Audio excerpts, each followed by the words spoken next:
Thomas Paine, Thomas Paine, Thomas Paine, Sam Adams, Sam Adams, Sam Adams, Benjamin Franklin, Benjamin Franklin, Benjamin Franklin.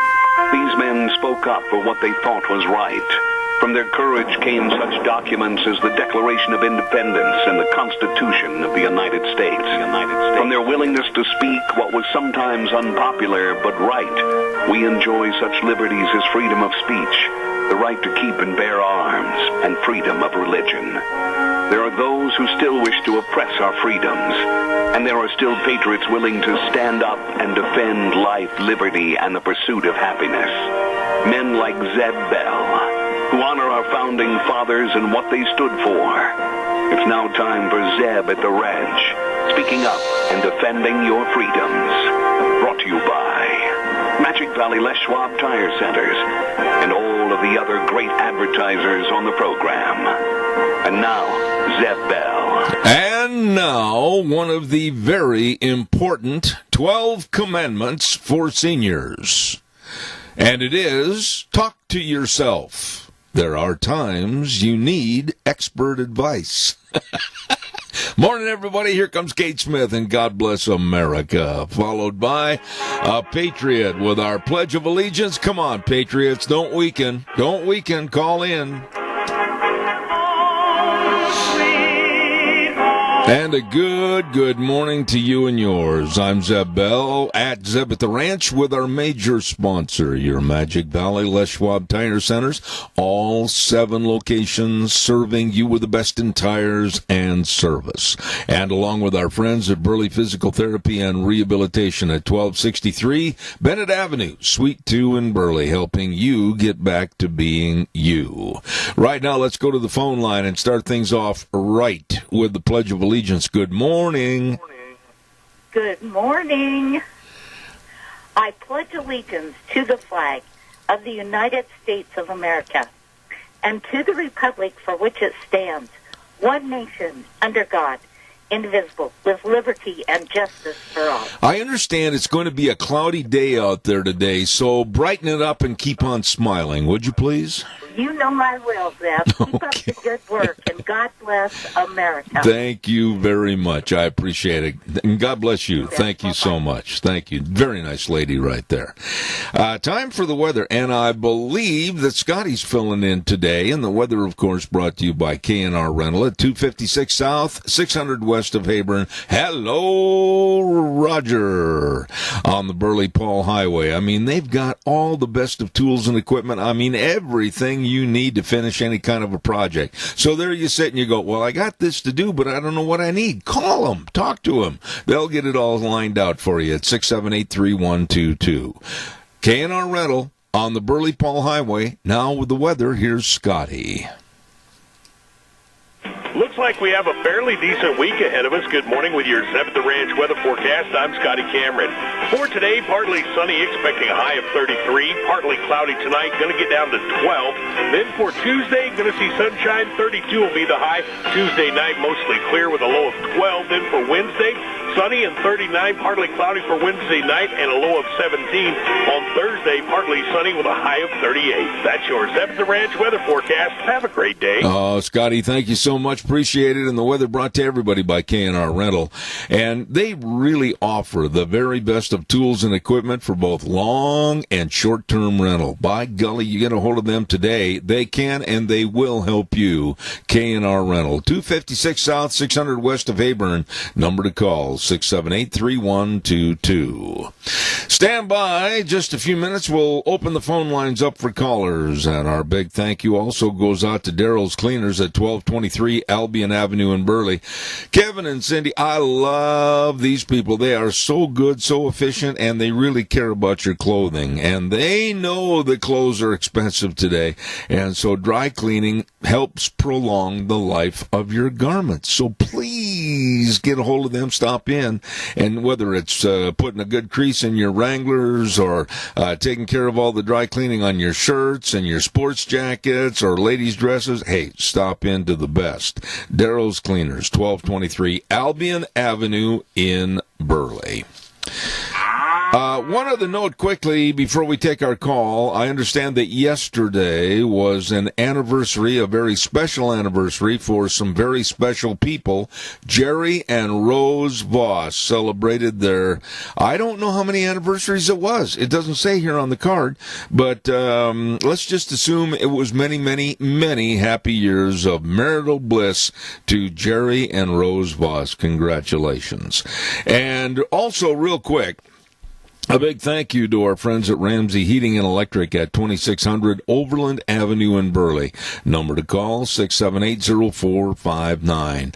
They have, and this is not brag, this is a fact, all your heating, cooling, and electrical needs, and they've got the best of people with all the experience and 7 decades of serving you. Woo! It's all there at Ramsey Heating and Electric, 2600 Overland Avenue in Burley, 678-0459.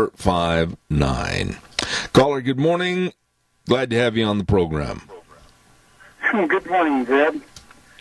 I get up this morning and I see the news and everything. I don't know if I scratch my head or wind my watch. It's so confusing. All right, what are you confused about, Keith? I'm concerned about Biden on this first day of all the things he wants to do. And these people coming up to approach our borders. Yeah. And you see the caravan with all these people in it and everything. Who takes care of their toiletries and food and everything like that? We got the enemy pushing us right now. Yep. I totally agree. I am very concerned about this so-called caravan of illegal immigrants. Some have given the totals that are in that march of over 9,000. Some have said it's even a greater number than that. But what really teed me off was some of the verbiage that was given last week from these caravan leaders that they said they are demanding. That word really offends me because it turns me off right off the get-go. They are demanding that they get into the United States right now. Every American that takes pride in being a citizen of this country we should all go down to the border right now. I don't care if you got a Daisy BB gun or whatever, and we should protect our borders. Well, we see what happened when they sent 100,000 Somalis to Minnesota. Yeah. It hasn't been a very good situation. Well, this country is going to burst apart at the seams with the letting in of illegal aliens. And like you said earlier, I'm concerned about the evil Biden administration. While they're at the border, according to the sources that I've talked to this morning, they will be quarantined at the border. And guess what, Keith? You and I and Nancy and Deanne and the rest of the American taxpayers, we've got to foot the bill. We've got to make sure they have food and everything else. And all I want to do is foot the bill for our soldiers to turn them back and say, at a high trot, head back for Honduras. One of the worst things that Biden could come up with was to stop this pipeline the day he announces it. Look at how many people are employed in that. Yeah, it's not only... What that's going to do for... it's just going to cause a lot of chaos on the unemployment line. Absolutely, it's going to cause chaos there. It's also going to keep fuel escalating in cost, with what the Biden and Harris administration want. It's stupidity personified, and that shows the stupidity of Joe Biden's administration even a couple of days in advance of his taking over the Oval Office. Just one other comment, Zeb. They charged our president of causing this riot in the White House. No, he didn't. The Capitol. Yeah. And, they're going to charge him, impeach him and everything. And here we have Nancy Pelosi.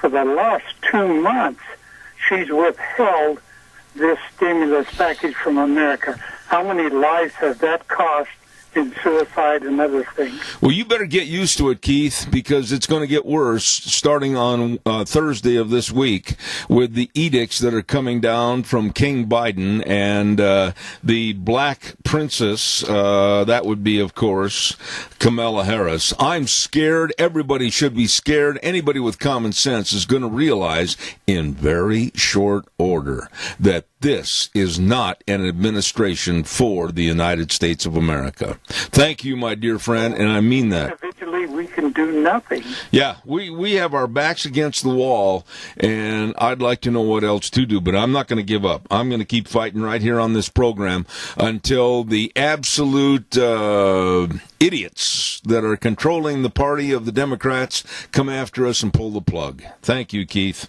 You know what I feel sorry for? Is your livestock. Why? You know, your frustrations. No. It doesn't go there, believe me. Thank you for your call. Appreciate it. All right, let's move on and talk about our good friends at Denny's Restaurant, and then we'll take our next call. Don't forget Denny's Restaurant at 611 North Overland in Burley, and also 291 Pole Line Road in Twin Falls. Don't forget two wonderful locations of America's Diner. Woo! Thomas and the crew, they've hit a home run right out of the park. I mean, these people are good that serve you. They're friendly, they're caring, and the menu choices are absolutely, you can sum it up in one word: delicious. Absolutely. Whether it's breakfast, lunch, or dinner, it's always great at Denny's Restaurant, 611 North Overland in Burley, America's Diner. Caller, good morning. You're on the air. Morning, Deborah. At the Burley Senior Center today, we're having turkey pot pie and a salad and all the rest that goes along with a lovely lunch. And how much is it, Joe? Just $5. $5, and they can call for a takeout, right? That's right. Okay. Well, Joe, we appreciate your call, and I certainly hope you have a wonderful week, and we'll look forward to talking to you tomorrow. All right. Have a good one. All right. At the Senior Center on Overland Avenue in Burley. Really, really nice people. We're going to talk about 9,000 people saying, hey, you know what? We're coming in to the United States. Get out of our way. We're demanding that we get into the United States right now. Did you see, and Keith was alluding to this just a moment ago, did you see the video of the Guatemalan police that tried to stop this caravan, and the caravan just engulfed the police? They don't care. They're nothing but rioters. They are nothing but troublemakers. And as my case in point was a few moments ago, they will get to the border, mark my words, and then we'll have to feed and take care of them. And if one small little problem occurs, boy, there's going to be another slap in the face of the United States. Caller, I'll be right there. I want to remind everybody about Dino's Septic Service, the best at what they do. Nobody wants to think about working on your septic tank pumping or liquid waste removal or sewer and sink drain line cleaning. No, but they do. Dino's Septic Service. They are the best at what they do with the most modern of equipment to serve all of us. Absolutely. And when I say all of us, I mean we're talking Grouse Creek to American Falls, Twin Falls, Jerome, Burley, Rupert. They're all over serving all of us. Call them at 436-6526 or in Burley 678-1638. Twin Falls 735-8281. You betcha, with a big truck that says smells cargo on the way. Dino's Septic Service. Caller, good morning. You're on the air. Top of the morning to you, laddie. Doug, my dear friend, what do you know in Dougie's world? I know it's partly cloudy, not too cold. Uh-huh. Other than that, that's about all I know. Okay. What can I talk to you about this morning? Well, this caravan coming up, they talk about people social distancing and we need to control the virus. Yeah. There is confirmed cases that are confirmed cases in this caravan. Yeah. Absolutely. So how many people will be infected by the time time they get here. Well, see, this is the point I was going to get into a few moments ago. And, Sean, there's just a little feedback there, if you would, please. They said yesterday, and I heard it from 3 different sources, that when and if they get to the border, which you know they will, because that's the illegal criminal left perpetrating this, they will be in quarantine. Oh, Dougie, guess who's going to pay for the quarantine? You got that right. And if I had my way, I wouldn't. We shouldn't have to. No, I hear the idiocy of what's going on already with the Biden administration has got me so infuriated. Did you hear about the wall down on our border? That there are 450 miles of wall, and they have contractual agreements with construction firms for, I think, at least another 350 that's already been contracted. And Biden is going to revocate any agreement on the building of the wall, and they might even tear down the wall at double the expense and pay the contractors that have contracts with the United States just the cash to do nothing. This is the idiocy of the left. Kind of sounds like the website for Obamacare. I'm making a promise to you right now, and all my listeners. The evil, sinister, dark-hooded left that are trying to erase and eradicate conservative thought and talk and radio programs, I know they're coming after us. That's not just a statement. That's the truth. And I'm going to keep going as hard as I can, punch them in the nose verbally until they pull the plug. Well, they're going to be pulling the plugs because look at what they're doing to mainstream media. Look what they're doing to supposedly the town square where you can voice your opinion. Yeah. They are silencing people. People they don't agree with, they silence. That's why everybody needs to watch that documentary, No Safe Spaces. That's right.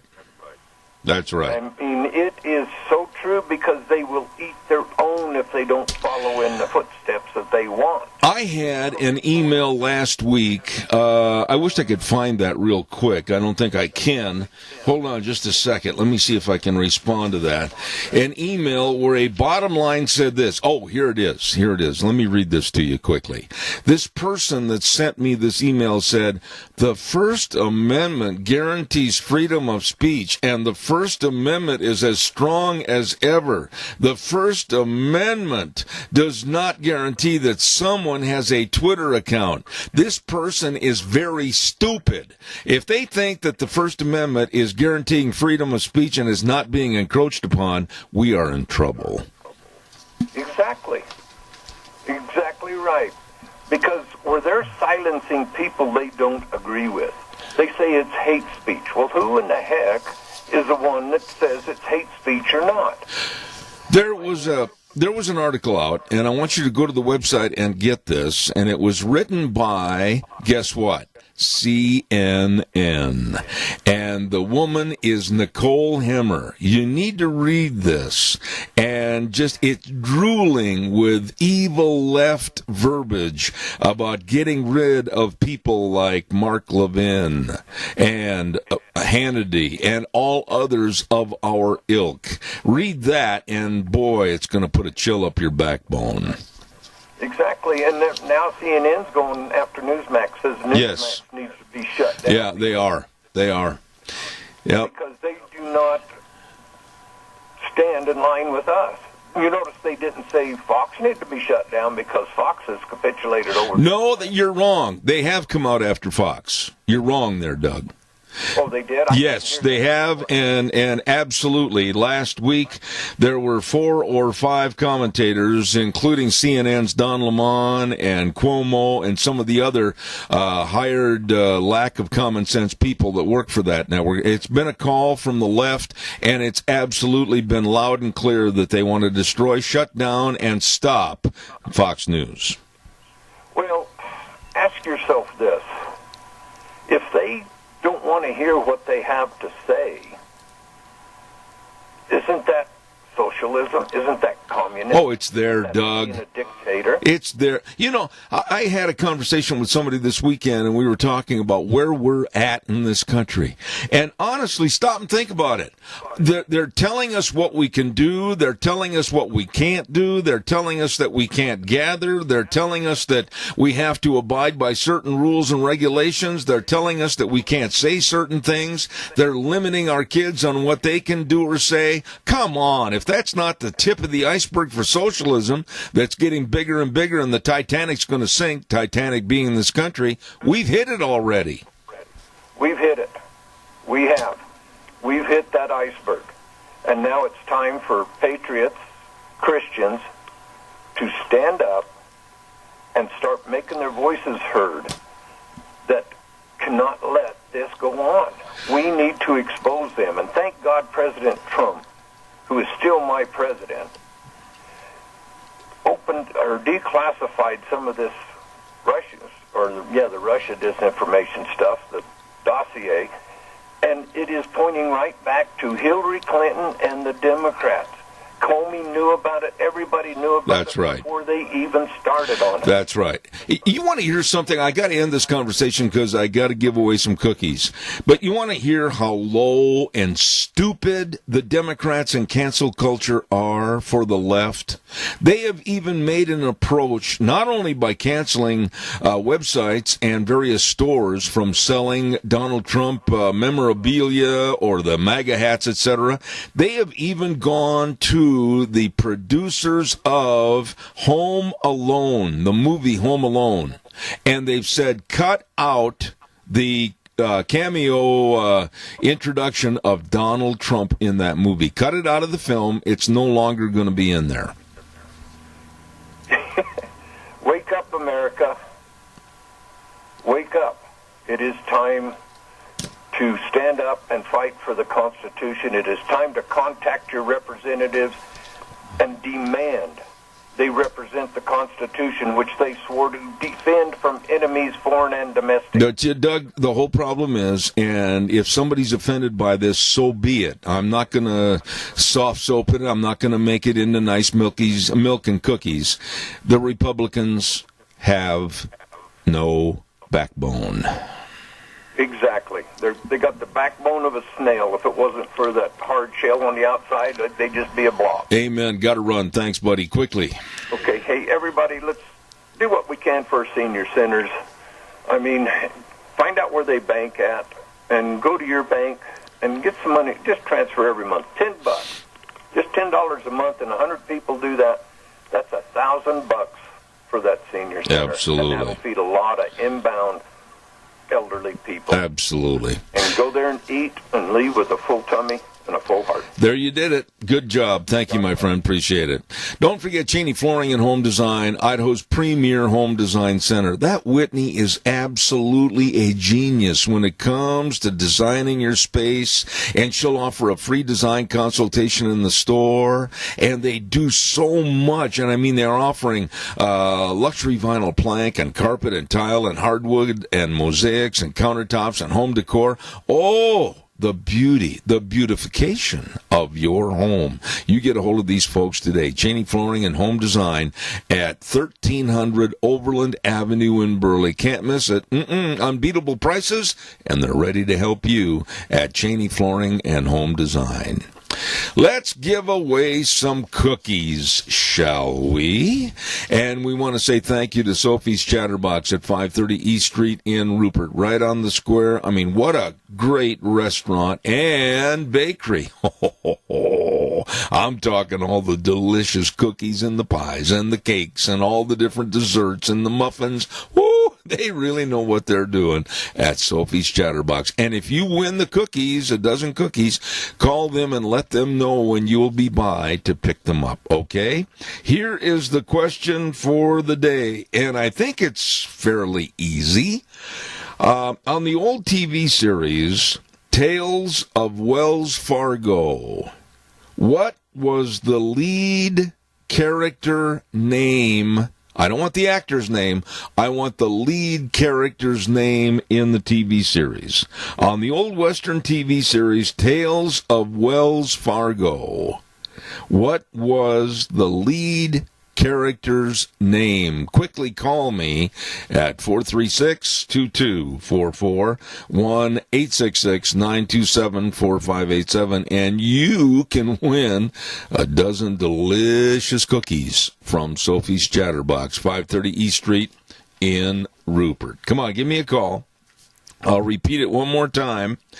On the old Western TV series, and I just dropped my pen in my water glass. That was handy. Tales of Wells Fargo, what was the lead character's name? Caller, good morning, you're on the air. Good morning. How about Jim Hardy? Well, who is this? This is Lois. Lois, what's your last name? Dunn, D-U-N-N.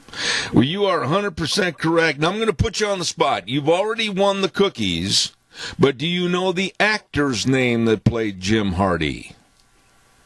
Oh, crap. Thank you. No. It was Dale Robertson. You're probably right. I know I'm right. And Lois, you call over to Sophie's. Tell them when you're coming in for your cookies, okay? All right. Thanks, Seth. All right. God bless. Thank you. Yep, it was Jim Hardy, and the actor that played that part, as a matter of fact, I had a chance, I met him one time back in Oklahoma City. His ranch was not too far out of Oklahoma City. It was called the Haymaker Ranch, and he raised some really, really good quarter horses. And that was Dale Robertson. Calls welcome, 436-2244, 1-866-927-4587. Calls are welcome. Come on, give me a jingle. I want to also remind you about Barry Equipment and Rental, sales, service, and parts. I mean, they've got all the big dudes like the Doosan wheel loaders and the excavators. They've got literally all the shapes and sizes of the Bobcats and the trenchers and the scissor lifts. I mean, when it comes to lifting, digging, pushing, and carrying, leveling, whatever, they've got the equipment. For rental, they've got super rental programs and purchase programs of financing programs to buy. You check it out today. They are good at what they do. Barry Equipment and Rental in Burley, in Twin Falls, and Nampa. Caller, good morning. You're on the air. Yes, good morning, Zed. In the 1930s, books were burned in Nazi Germany, and in Austria too, I think. And they were burned because the people opposed Nazism. Nazis used censorship and propaganda to get their way. Does that sound like something is happening today? Absolutely. You know, I don't want to be the sayer of doom and gloom on something, but I'm going to throw this at you. I honestly believe with a Biden and Harris administration and the evil and the far left that is going to come ilking out under the door from these people, I think one of the most important book in man's history is in jeopardy, and that is the Bible. Go ahead, Tony. Can you hear me, Tony? Yeah, you cut out there for a minute. I heard that also. I apologize. I do not have the controls. I think that the Bible will be under scrutiny and a lot of negativity with this kind of an administration. I don't trust these people. Well, Nazis, they wanted to control the newspaper, the books, the theaters, and just about everything that had anything to do with what's happening on the outside of their homes. Yeah. I think we're in for a lot of trouble. I will not adhere or follow or support anything of their programs or policies if they have anything to do with going against our Constitution. Well, one other little thing with this bunch that's coming up from South America, what kind of an impact is that going to have on our economy? Oh, my goodness, Tony. I mean, my goodness. 9 or 10 or 11,000 people storming in and saying, we're coming in, you can't stop us. And all of a sudden accepting all of their medical and giving them free health care, trying to find them places to live and trying to provide food for them. This is nothing more than thuggery and stupidity on behalf of any government, but especially the new administration of Biden and Harris. I could just see what's going to happen to our law enforcement with the addition of people committing crimes. Oh, yeah. You know, what I think needs to happen, all these people that want all these people coming in, there should be thousands of low-income units put in right in these politicians' neighborhoods. Well, that's something that'll never happen as far as Pelosi and Feinstein and, of course, Biden and Harris. That's not going to happen because they absolutely are hell-bent on destroying the fabric of really meaningful citizenship to this, the greatest country, the United States of America. Well, it's going to go down fast. I agree. Tony, it's always good to hear from you. I hope Mary's okay and you're doing well. Thank you. God bless you. Okay, thank you, sir. Thank you, sir. I appreciate it. You know, I was talking a little bit ago about this cancel culture. I mean, come on. Come on. This is so ridiculous that the left, Pelosi and Schumer and these Democrats, why, we can't have any pictures of Donald Trump. We have to get rid of them. We have to burn them. We have to absolutely hide them from view.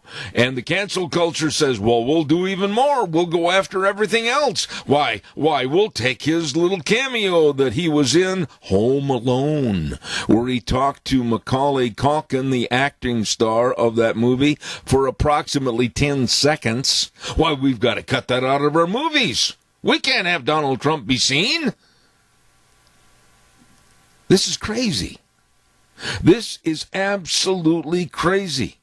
And then telling private businesses that they have to stop selling any merchandise that is MAGA hats or Trump USA, whatever. I mean, holy cow, you talk about a purging, a cleansing, a Gestapo.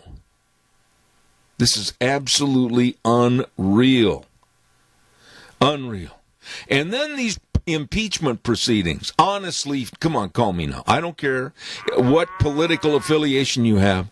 These impeachment proceedings against Donald Trump are utterly void of common sense. It's nothing more than sheer, pure hatred for Donald Trump from Pelosi and Schumer and these demented, stupid Democrats.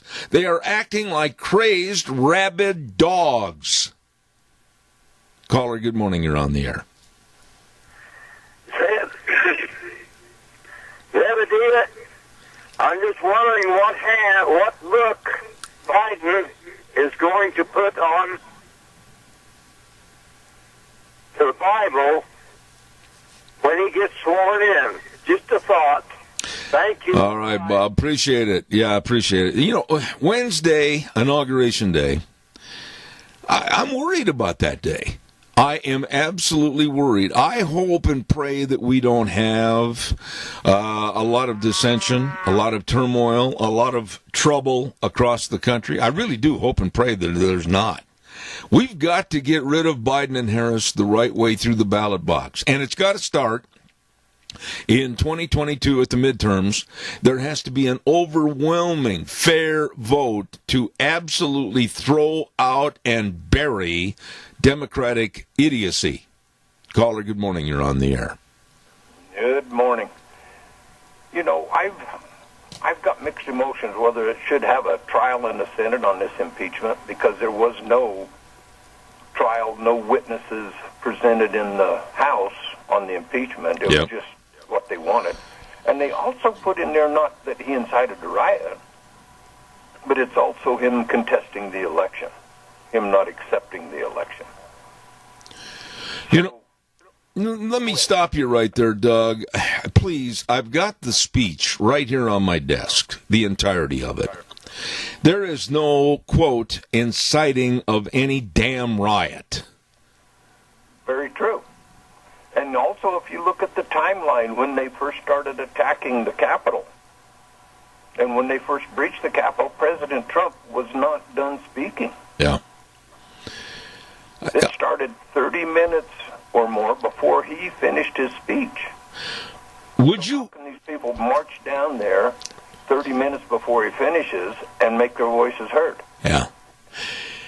I just do not understand, Doug, why we the people, golly, I just looked at that Constitution a few moments ago. Yep, ink's still there. It says, we the people, I'll be darned. It hasn't been erased yet. Why are we the people putting up with this garbage that's going on from the left? Because for evil to succeed, like everybody's been saying, good people do nothing. Yes. And once you're pushed to the edge of the cliff, is when you're really going to start fighting. And they've pushed us to the edge. If we let this go, we're going to go down. America will cease to be the shining light on the hill. I do not, and I don't think you do either. I don't want to see insurrection. I don't want to see riots. I don't want to see all the civil disobedience. I don't want to see burning. I don't want to see looting. I don't want to see anything like that, because then we would be at the same level of the stupids that took over cities like Portland and Seattle last summer.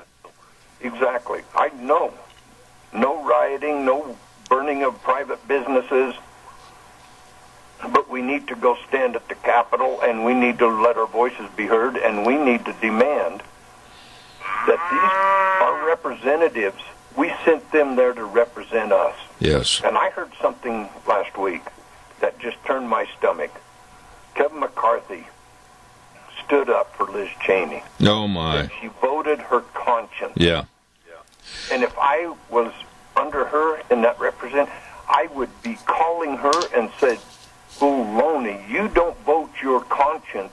You vote the way your people sent you there want you to vote. There's no such thing as voting according to your constituency. Not anymore. Yep, that's right. Doug, I appreciate your calling back. The points you make are always first class. Thank you very much. All appreciate right, everybody, let's keep praying for President Trump. Yes, and because God's in control. But remember, you can't lean on a shovel and pray for a post hole. We've got to do some work. Good way to end it. Thank you very much. Appreciate it. Caller, good morning. You're on the air. Go ahead, please. Good morning again. You know, in my 83 years, I have never seen anyone in our government that one person would have so much power as Nancy Pelosi. She has got every congressperson that's a Democrat in fear if they don't vote her way. Mm-hmm. No, I agree. I think a lot of times in subjects that you bring up, there's a differing of opinion sometimes. But on this, I would stand behind you, and I'd stand shoulder to shoulder with you, that Nancy Pelosi and the Democrats know that they have the power right now to do what they want to destroy the fabric of America. And I'm going to be very blunt and say they're going to do it.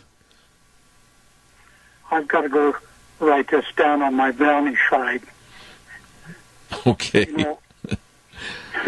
Anyway, to imagine that someone has that much power. Yeah. These people are in Congress and belong to the Democratic Party. They're in fear of their lives. I'll guarantee you that. That's not just me talking. I think that's a fact, don't you? Oh, I do. I think that, honestly, the first 3 months, or if you will, the first 100 days of Biden's administration, I think America in general, you and so many others are going to just absolutely see the total fear fear that is going to be poured out like water on the American public. And I'm telling you what, we're going to be looking at socialistic control. We're going to be looking at measures to absolutely stymie the American people with the freedoms that we have through our Constitution. I am scared, Keith, and that's not just theatrics. You know, these daily workers at these factories like McCain's and Chobani and places like that, all year long they plan for the day when they can take that vacation, that 2 weeks, and maybe travel or go somewhere special and spend money. I'll tell you what, I don't think you'll find 10% of these people who are planning on going anywhere. Yeah. Keith, I appreciate your calling back. Thank you. I've got to get to the weather. Thank you for your call. Appreciate it very much. Thank you. What he said is absolutely true. And as I keep looking at the controls that the Democrats want to impose, whether it's Pelosi, Schumer, AOC, and even parts of the media that are in bed with these people, like CNN, that want an absolute close down of conservative thought. They want conservative voices off radio and TV. They want absolutely total control in the message that is given to you. They do not want any dissenting voices.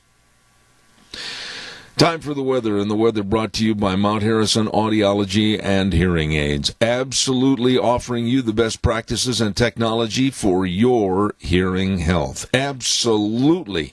If you've noticed a diminishment in your hearing, please get a hold of them today for a hearing screening. They are the best at what they do. That number to call, 312-0957. They're right in back of the Minidoka County Hospital, across from the emergency room. The best, Mount Harrison Audiology and Hearing Aids. And right now, here's Scotty with the weather.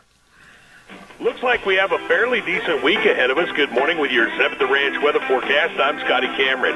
For today, partly sunny, expecting a high of 33. Partly cloudy tonight, going to get down to 12. Then for Tuesday, going to see sunshine. 32 will be the high. Tuesday night, mostly clear with a low of 12. Then for Wednesday, sunny and 39, partly cloudy for Wednesday night and a low of 17. On Thursday, partly sunny with a high of 38. That's your Zeb at the Ranch weather forecast. Have a great day. Thank you very much, Scotty. Appreciate you filling in with our weather forecast. And don't forget, Mount Harrison Audiology will tailor-make all the hearing process and what they can do to help you for your individual needs. You get a hold of them today. Make an appointment at 312-0957. Mount Harrison Audiology and Hearing Aids, absolutely the best. Calls are welcome, 436-2244, 1-866-927-4587. You know, I don't know if you're out in the audience saying, oh, well, old Zebby's getting a little worked up about our First Amendment rights, but you know what, I'm sure it's going to be okay. No, it's not. And I do not understand. I've tried to study this and read everything I can about this. Alexandria Ocasio-Cortez. I do not, through all the readings of the various materials that I have dug up on her past, her politics, and how she is where she is today, is absolutely amazing. And I don't mean that in the good sense. It's amazing that someone that is in their early 30s has garnered and grabbed as much power as she has. And she is being listened to. This woman, not too long ago, was a bartender in a sleazy New York bar. That's all she knew. Was throwing drinks down the bar. And now is the main or one of the main voices of the Democratic Socialist Party. And she's come right out and said that there has to be a banning of conservative voices on the TV and the radio. A banning. A banning. Think of that word. Banning. Like book banning, book burning, banning of people, throwing them into oblivion. We can't hear their voices. Why we have to get rid of them? They only listen to the Democratic Socialist Party and what we put out. It's coming. I am absolutely fearful of how negative and how evil this administration can and will be. Your thoughts. Give me a call, 436-2244, 1-866-927-4587. You know, I'm going to ask you a question here, and somebody tell me, because I really don't know the history of this question, but why, when, where, and how did small business in America, or for that matter, any business in America that was started by free enterprise and inventiveness and ingenuity of perhaps one single person or a group of some persons, why and when did we subject our businesses to be told by government how much we have to pay our employees? I absolutely think that the $15 minimum wage that Biden is jumping around like a fairy on a stage, saying this is where we have to go, this is so amazing, it's going to cripple businesses even more. At a time when the COVID-19 has put so many people on the ropes, put so many people out of business, and then to make demands that, well, I'm going to my first 100 days, make sure that we have a $15 minimum wage. That's not only going to take employers and absolutely back them up against the wall financially, it's also going to take jobs away. Caller, good morning. I've got 2 minutes. Yes, I have to call you on this. Being a former employer, at times where 20 people were involved, you know, $15 minimum wage just doesn't add up, because where does $15 an hour take you? Sometimes put you in a higher tax bracket, and it leaves no room for advancement. That's right. It's $120 a day based on an 8-hour shift. And I'm not at all going to support somebody that is 17 years of age with a bad case of acne flipping hamburgers that's worthy of $15 an hour. I am not going to support anybody that's working as an entry-level job that they deserve $120 a day. Talk about inflation, talk about losing jobs, and talk about employers tearing their hair out trying to make ends meet. This is lunacy. Well, okay, they come to work one day and they got a $15 an hour raise. I mean, not that much of a raise, but they're entitled to $15 per hour. Yeah, but what about, wait a minute, Keith. Hard to advance in that company. That's right. What about the other employees? When you have a forced mandate of $15 an hour for entry-level people, and they're making $120 a day, what about on a ratio of other people's incomes? Everybody's going to be unhappy and say, well, if you're going to pay them that kind of money, then I want to raise. The poor employer is absolutely backed up against the wall. All it does is call another round of inflation. Yes. Yes. First of all, if they put you in a different tax bracket, you're being taxed more. You need to think about where you are from $10 an hour to $15 an hour. How much of that is going to be yours to keep? That's right. Keith, I got to run. I'm running late. Thank you so much. I appreciate your input. Thank you. I want to remind everybody about our major sponsor, that we are really, really thankful to all the 7 Magic Valley Les Schwab Tire Centers with the best in tires and the best in service to you. I mean, that's the name of the game, service. When you drive in there, you want to absolutely be taken care of as quickly as possible to get back out and do your daily activities. Well, they know that. And whether it's new tires or whether it's brake service, front end alignment, shocks and struts, batteries, whatever, they care about your time. They take care of you. James and Buell, Dan on Pauline in Twin Falls, Lane and Rupert, Mike and Jerome, Dave on Blue Lakes and Twin, and, of course, the Twist family over in Paul, and my buddy Trent on Overland and Burley. All 7 locations taking care of you. Your Magic Valley Les Schwab Tire Centers. We're going to take a little break and come back with a dear friend. I cannot wait to talk to him this morning, Rick Manning, and then at 9:30, Frosty Wooldridge. That's the next hour of Zeb at the Ranch. Have a good day, and Sean's going to take us up to news for the next 7 minutes.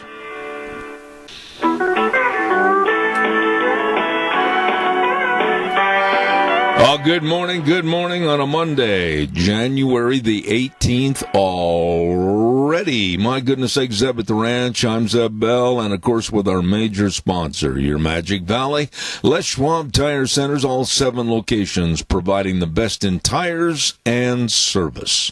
Along with our friends at Burley Physical Therapy and Rehabilitation at 1263 Bennett Avenue, Suite 2 in Burley, helping you get back to being you. Right now, this good word for Western Way Services. From the canyons of the Snake River and all across southern Idaho, we're all at your disposal.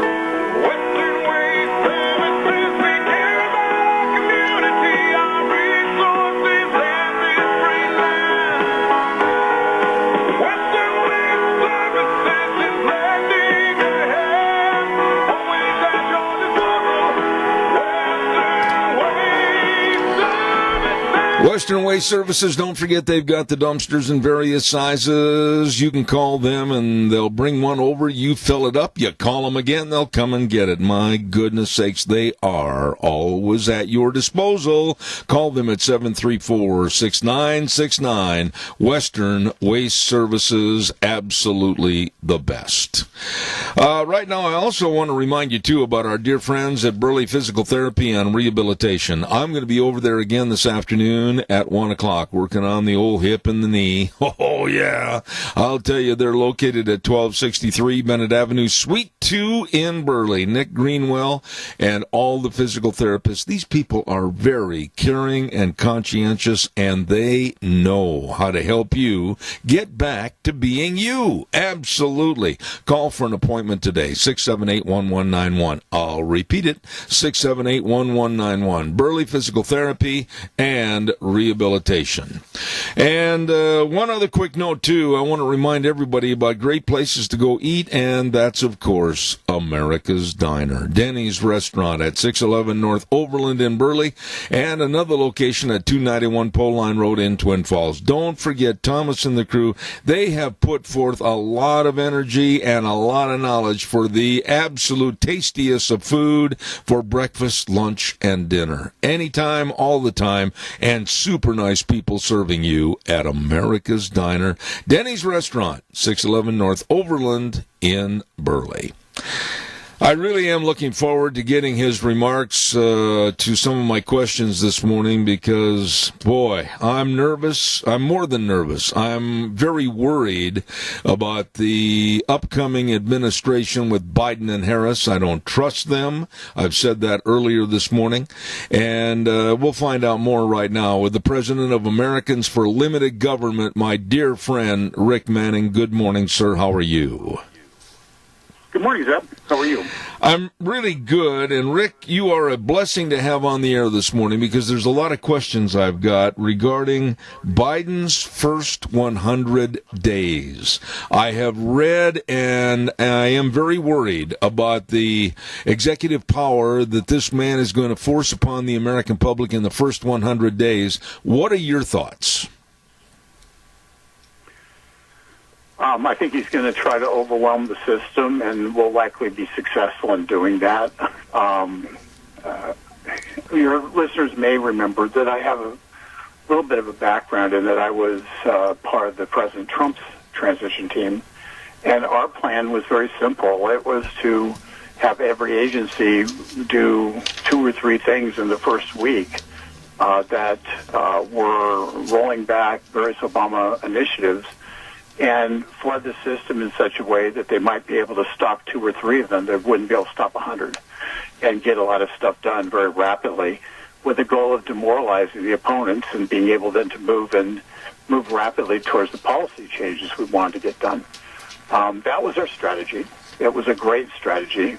Unfortunately, then President Trump hired people in the White House who said, "Oh, we need to approve all this," even though it's all approved by Trump Tower, and effectively killed the strategy. The difference is that what was a very smart strategy is now going to be used against us because Biden's team is in alignment. The strategy and the policies are in alignment. And it's going to be a really hard first 2 weeks of this administration are going to be extraordinarily difficult. Trying to choose what you want to point at. There's going to be so much bad stuff that's going to be done. The idea is to overwhelm the public with it, and the threats against the legitimacy of media to be able to report anything that may be even remotely negative about Biden will effectively also limit the number of outlets and channels you have to talk about issues of grave concern to our country. So things like Paris Climate Accord will be re-entered into.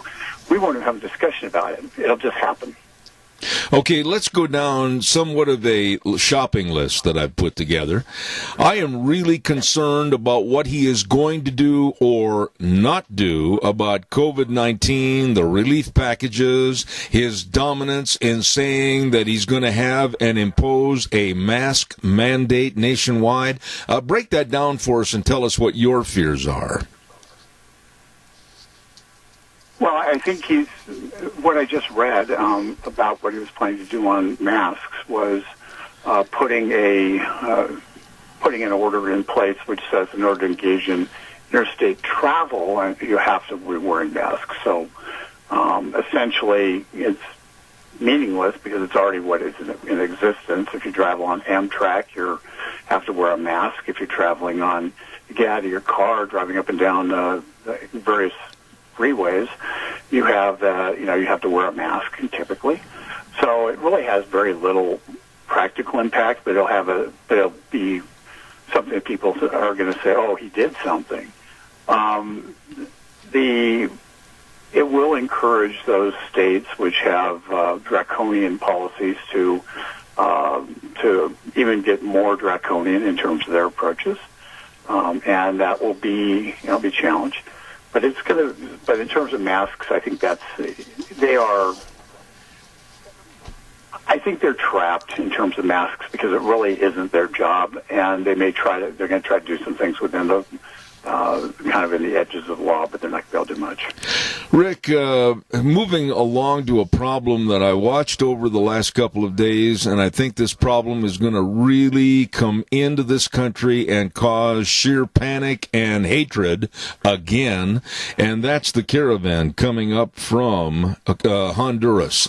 And with the demanding attitude, the leaders of that Caravan have said, "Hey, United States, we're coming in and you can't stop us."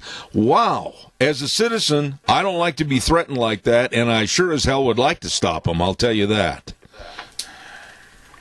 Joe Biden said he's going to give amnesty to 12 to 21 million people.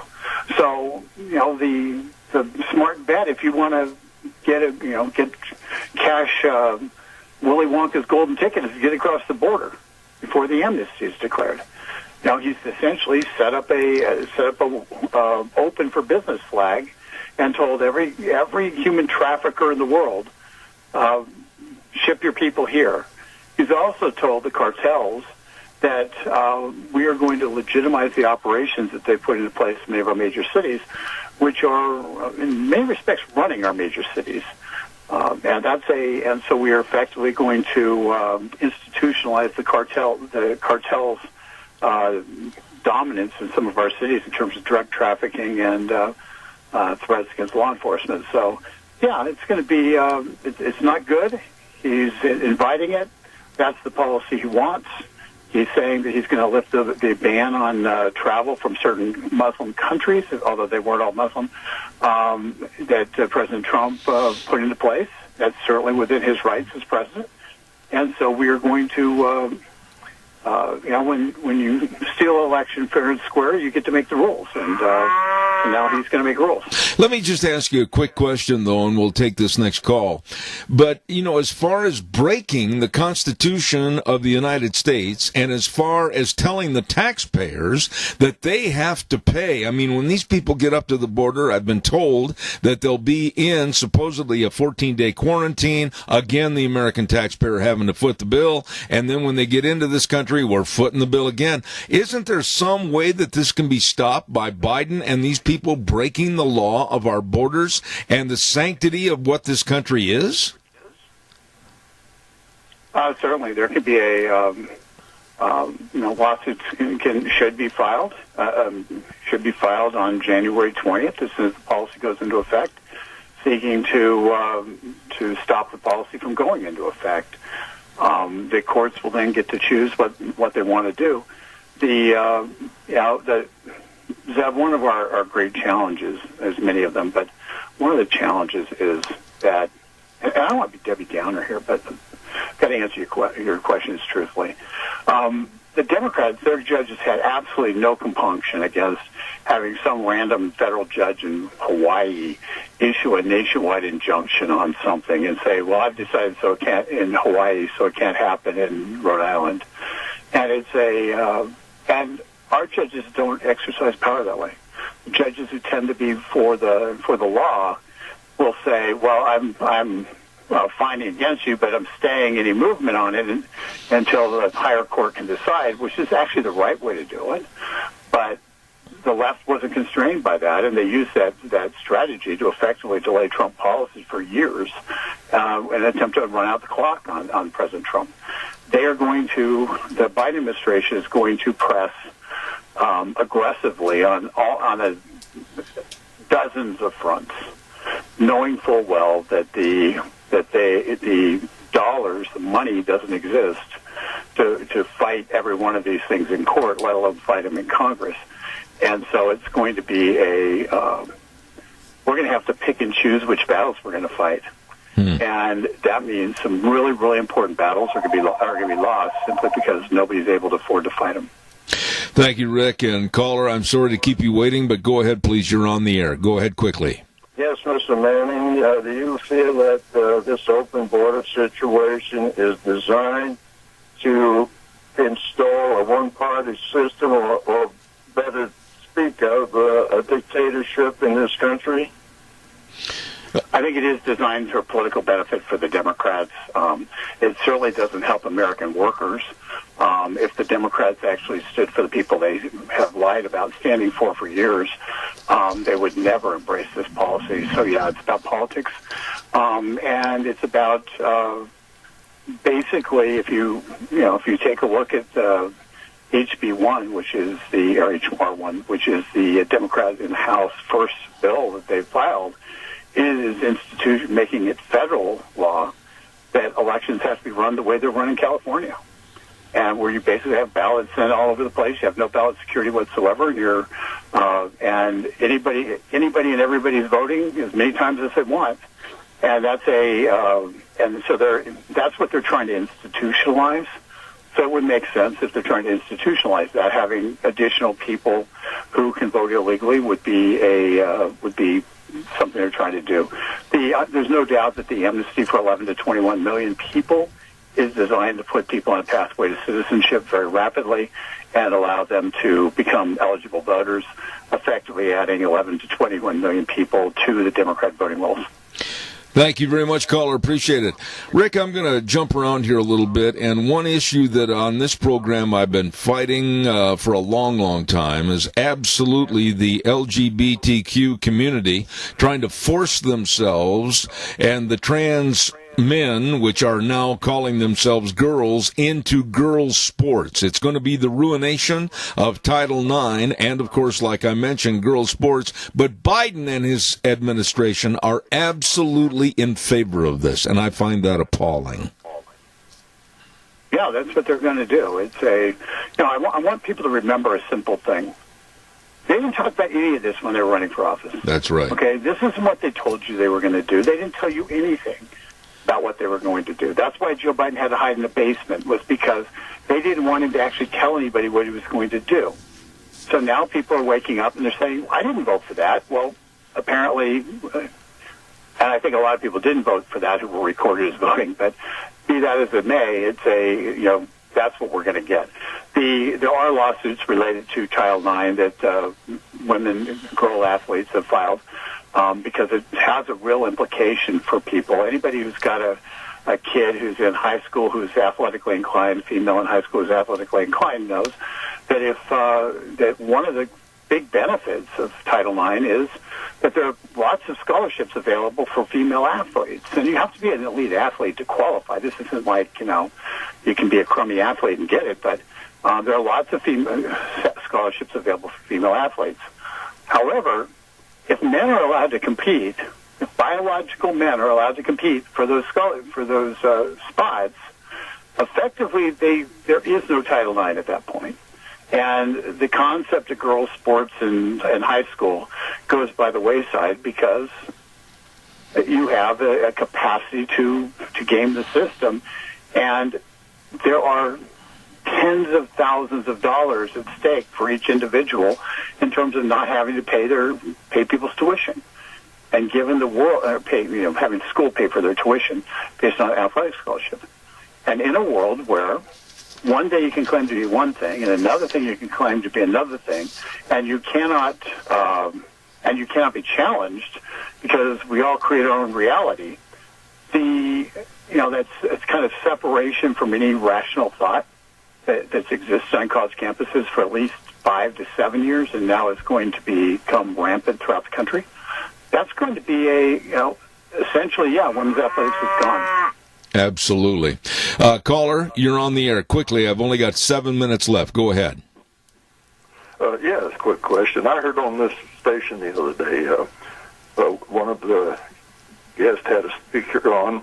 He says that Biden can pardon Hunter Biden. Is that the case? Thank you. Go ahead, Rick, please. Yes, he can. And I think it will happen. I really do.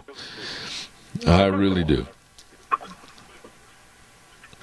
Rick, I want... He'll prosecute Ivanka for selling clothes for having a business. So, the fact is, just like the Democrats could impeach President Trump for a conversation that didn't have anything to do with what they impeached him over, right, but actually reflected exactly what Joe Biden did as vice president to the government of Ukraine, withholding dollars if they didn't do what he wanted them to do. Just like that, where the whole world gets turned upside down, Hunter Biden will be a victim, and he'll be pardoned by his dad day one. Yep, I agree. Maybe not day one, maybe day 6. I totally agree. There is a subject that I'm just absolutely getting madder and madder about every day, and it's the so-called racial justice. And I am sick and tired of hearing that it's systematic racism in this country, and because I'm white, I'm a member of white supremacist groups, and I'm a bigot, and I hate, and all this. I have never seen in the last 10 years as much racial hatred as there is in this country right now, perpetrated by the left. Would you agree? 100% agree. It's and it's going to get worse.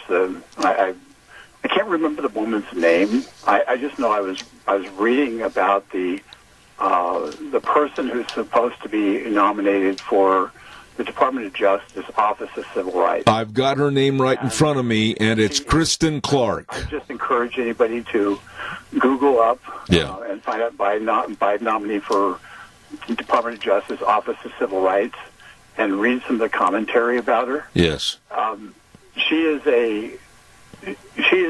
beyond the pale of anything you could imagine in terms of being somebody who is an abject anti-white racist.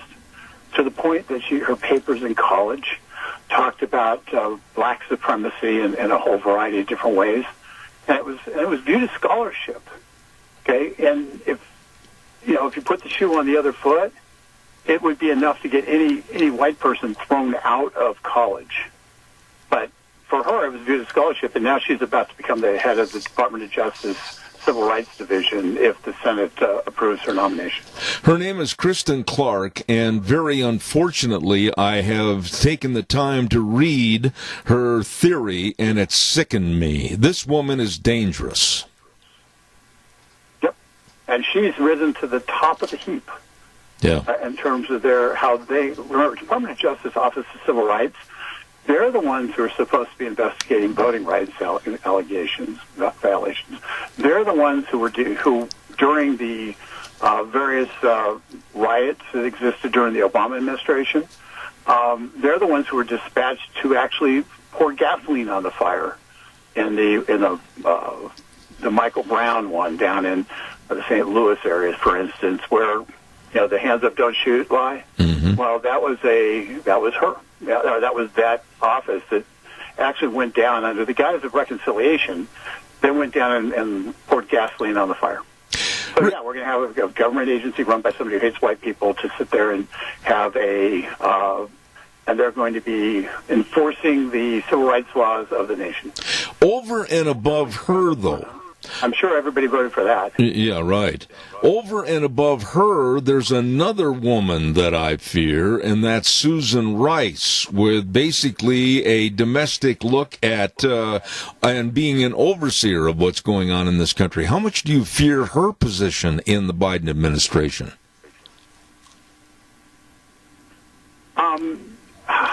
Truth be told, I think what they've got her in is the Valerie Jarrett role, which was the person who got stuff done in the Obama administration.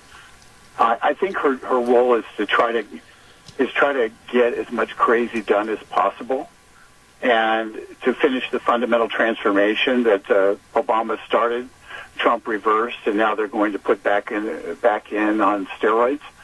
So. Yeah, I think I don't fear her per se, but the thing that's really bad about her is she's competent. Okay, and because she's competent, she's going to get a lot of stuff done. And I would far prefer that they put an ideologue who wasn't competent in place rather than somebody who's an ideologue who is. She's an ideologue who's competent. Rick, final thought. I've only got about a minute left, but safety, staying safe, and not having everything in this country blow up. What are your fears where you are on the East Coast and everything, and actually across the nation, as to what may or may not happen after Inauguration Day? I think people are fed up with what's going on, but I hope we can keep a lid on it.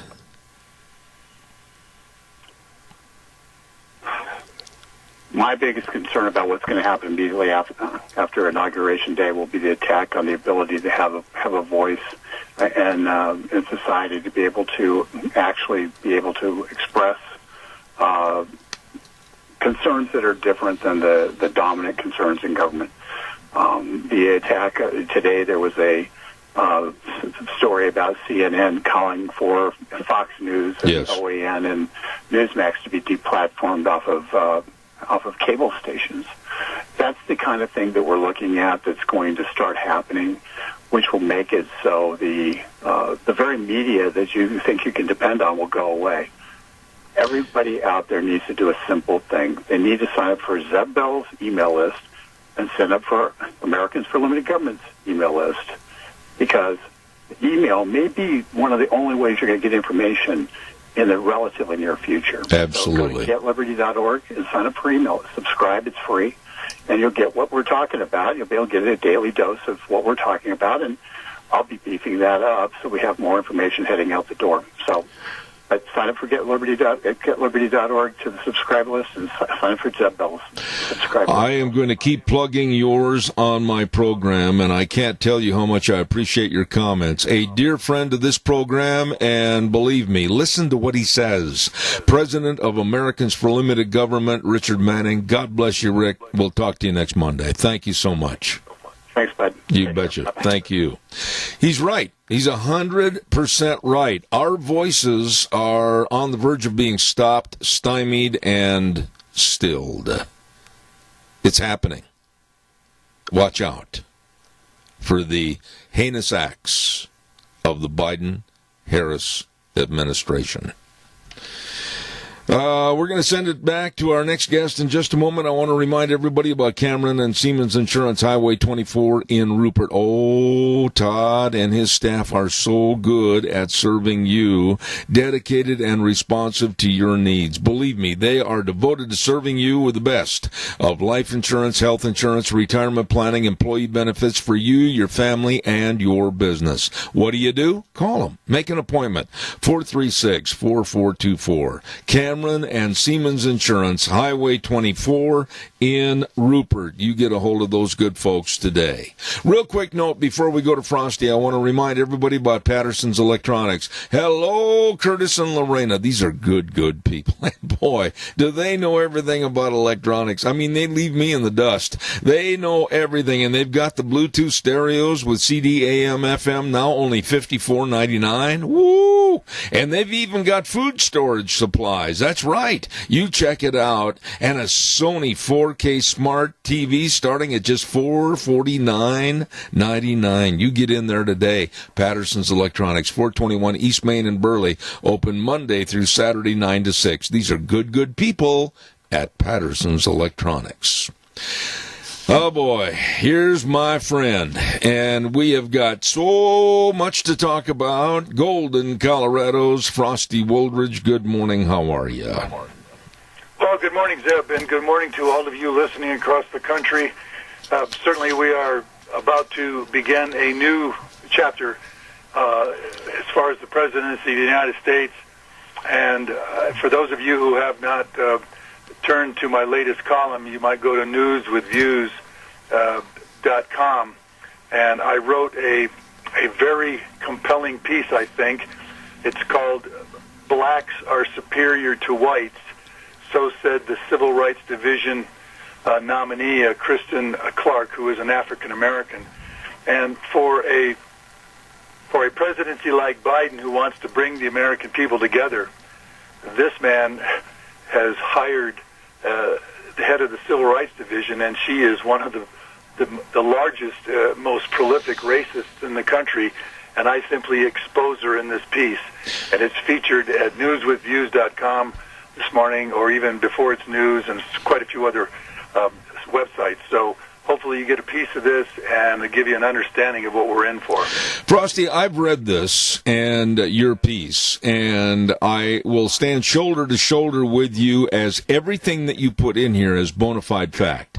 I had read what she had put out when she was president of the Black Students Association in Harvard. This is a woman that should not hold any political office. This is a woman that should not be speaking on behalf of a political or presidential administration. This is a woman to be feared, and right now the power given to her is going to cause more dissension, more disruption, and more racism in this country. If you think I'm wrong, tell me. Well, I'll just quote her part 2 of her edict, if you will. She said in part 2, black infants sit, crawl, and walk sooner than whites, and she capitalized black and didn't capitalize whites. 3, Carol Barnes noted that the human mental processes are controlled by melanin, that same chemical which gives blacks their superior physical and mental abilities, unquote. And it just launches from there, Zeb. And for Biden to pick her for such a powerful audience, we're going to see tremendous separation and antagonisms between the two races, which are already, exacerbated by Black Lives Matter, by any and all of these power, the Black Panthers. You can go right on down the line. And so that's the crisis we're facing, and this is under the Biden administration. I don't think, and again, I'll ask for your correction if you think I'm wrong, But of all the years that you and I have been doing this on the radio, and all of our interviews, and especially the garbage that was thrown at us in 2007 prior to the Obama administration, I think we are in far worse shape today because of a media that absolutely is condemning anybody with white skin and calling them white supremacists and calling them racist and bigots. And when you have someone like CNN Black host Don Lemon saying, quote, like you put in your article, we have to stop demonizing people and realize the biggest terror threat in this country is white men, we got a problem that's being perpetrated not only by the presidential administration, but by the media themselves. Well, that's correct. You're seeing it across the country, but you're also seeing it from such people as Nancy Pelosi, who is blaming white people for their whiteness.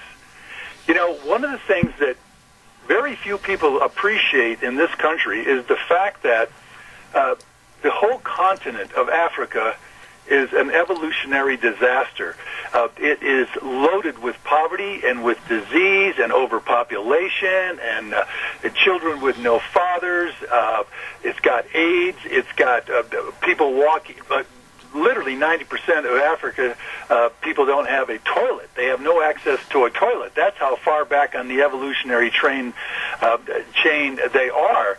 And yet this lady comes into power in our country, this country that has been black and white and brown for hundreds since its inception, essentially. And yet she is making even greater conflict, along with Nancy Pelosi, with this latest, again, this unbelievable edict that she wrote at Harvard, and I've just seen several interviews with her, and she stands by it. So we're in for quite a rough ride here with a woman like that, and then you start looking at some of the others out there. Stacey Abrams from Georgia. I mean, this lady is exactly the same. Or there's another one. She's a bald black lady that comes on CNN. If she had a brain, she'd be dangerous. But she's dangerous because she doesn't have a brain, but she's black, and that gives her all the power.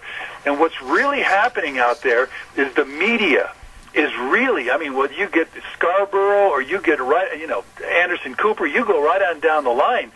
These are activists that are posing as journalists, and they're not giving the facts, and they're calling it white privilege or systemic racism.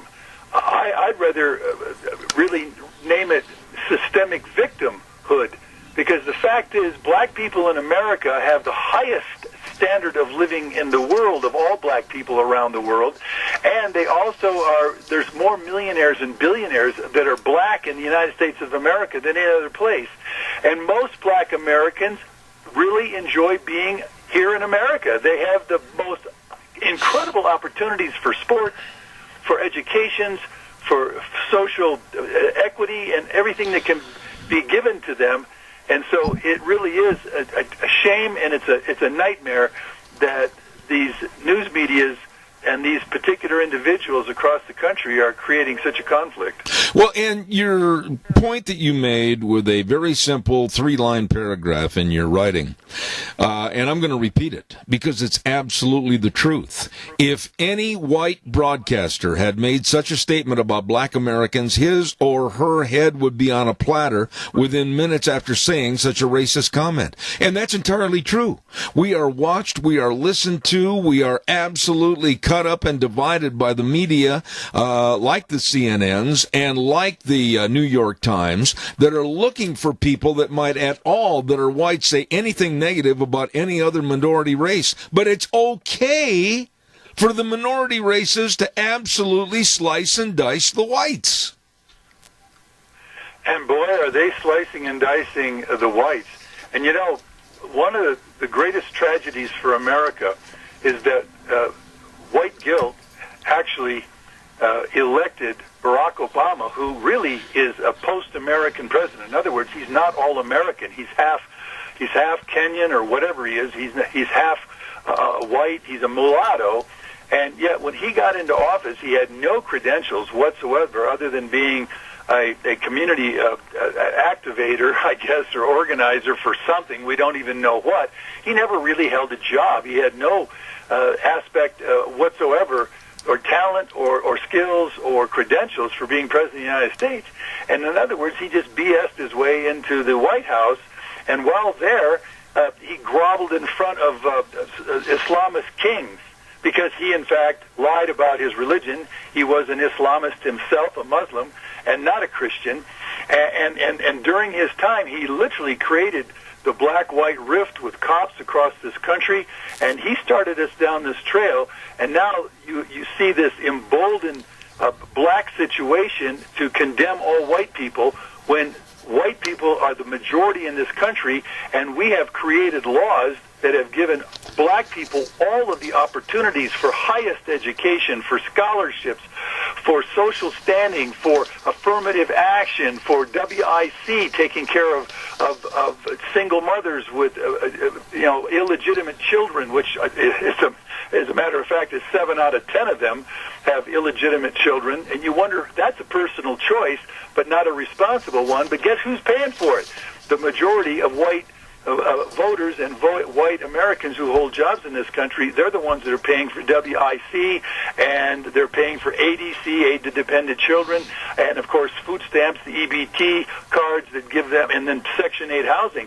That's all on the white man's tax dollar. So I'd say that they're doing pretty well, and to condemn all white people for systemic racism or whatever they're calling it is just plain out of bounds and out of reality, because the reality is they've got a good deal here in this country. And here we go. Here we go back to the past again, where many, many times, too many times, Frosty and I would get on this program and talk about the basically lawless caravans that are trying to infiltrate this country and demand is the word they used, to come into the United States, and we pay the bill. I want you to comment about what's going on with the Hondurans, 9, 10, 11,000 in a caravan, basically thumbing their nose at the American taxpayer and saying, we're coming in and you can't stop us. This really has me upset. Well, it has me upset too, Zeb, and I want to report to everyone out there. You know that I do my homework, and you know that I do the research as a citizen journalist, and you know I'm giving you the straight information, because I've been down the border now about 6 times. 6 times I've gone from San Diego all the way down to Brownsville. It's 1,952 miles. You can check that out. I know, because I've got it on my speedometer and my odometer.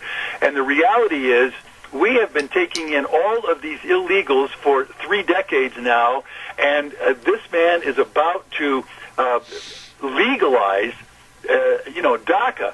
But when you legalize the DACA kids, you don't legalize 800,000 of them.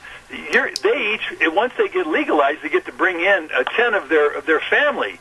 Check that out. It's either 9 or 10 of their family. So take 800,000 times 10. We're talking millions of their relatives coming into this country, and they are illiterate. They don't have educations. They can't speak English. They have no cultural affinity. They can't contribute to our society. They can't get a job. And, the taxi driving jobs and the sweeping, the gym floor jobs get taken up very quickly.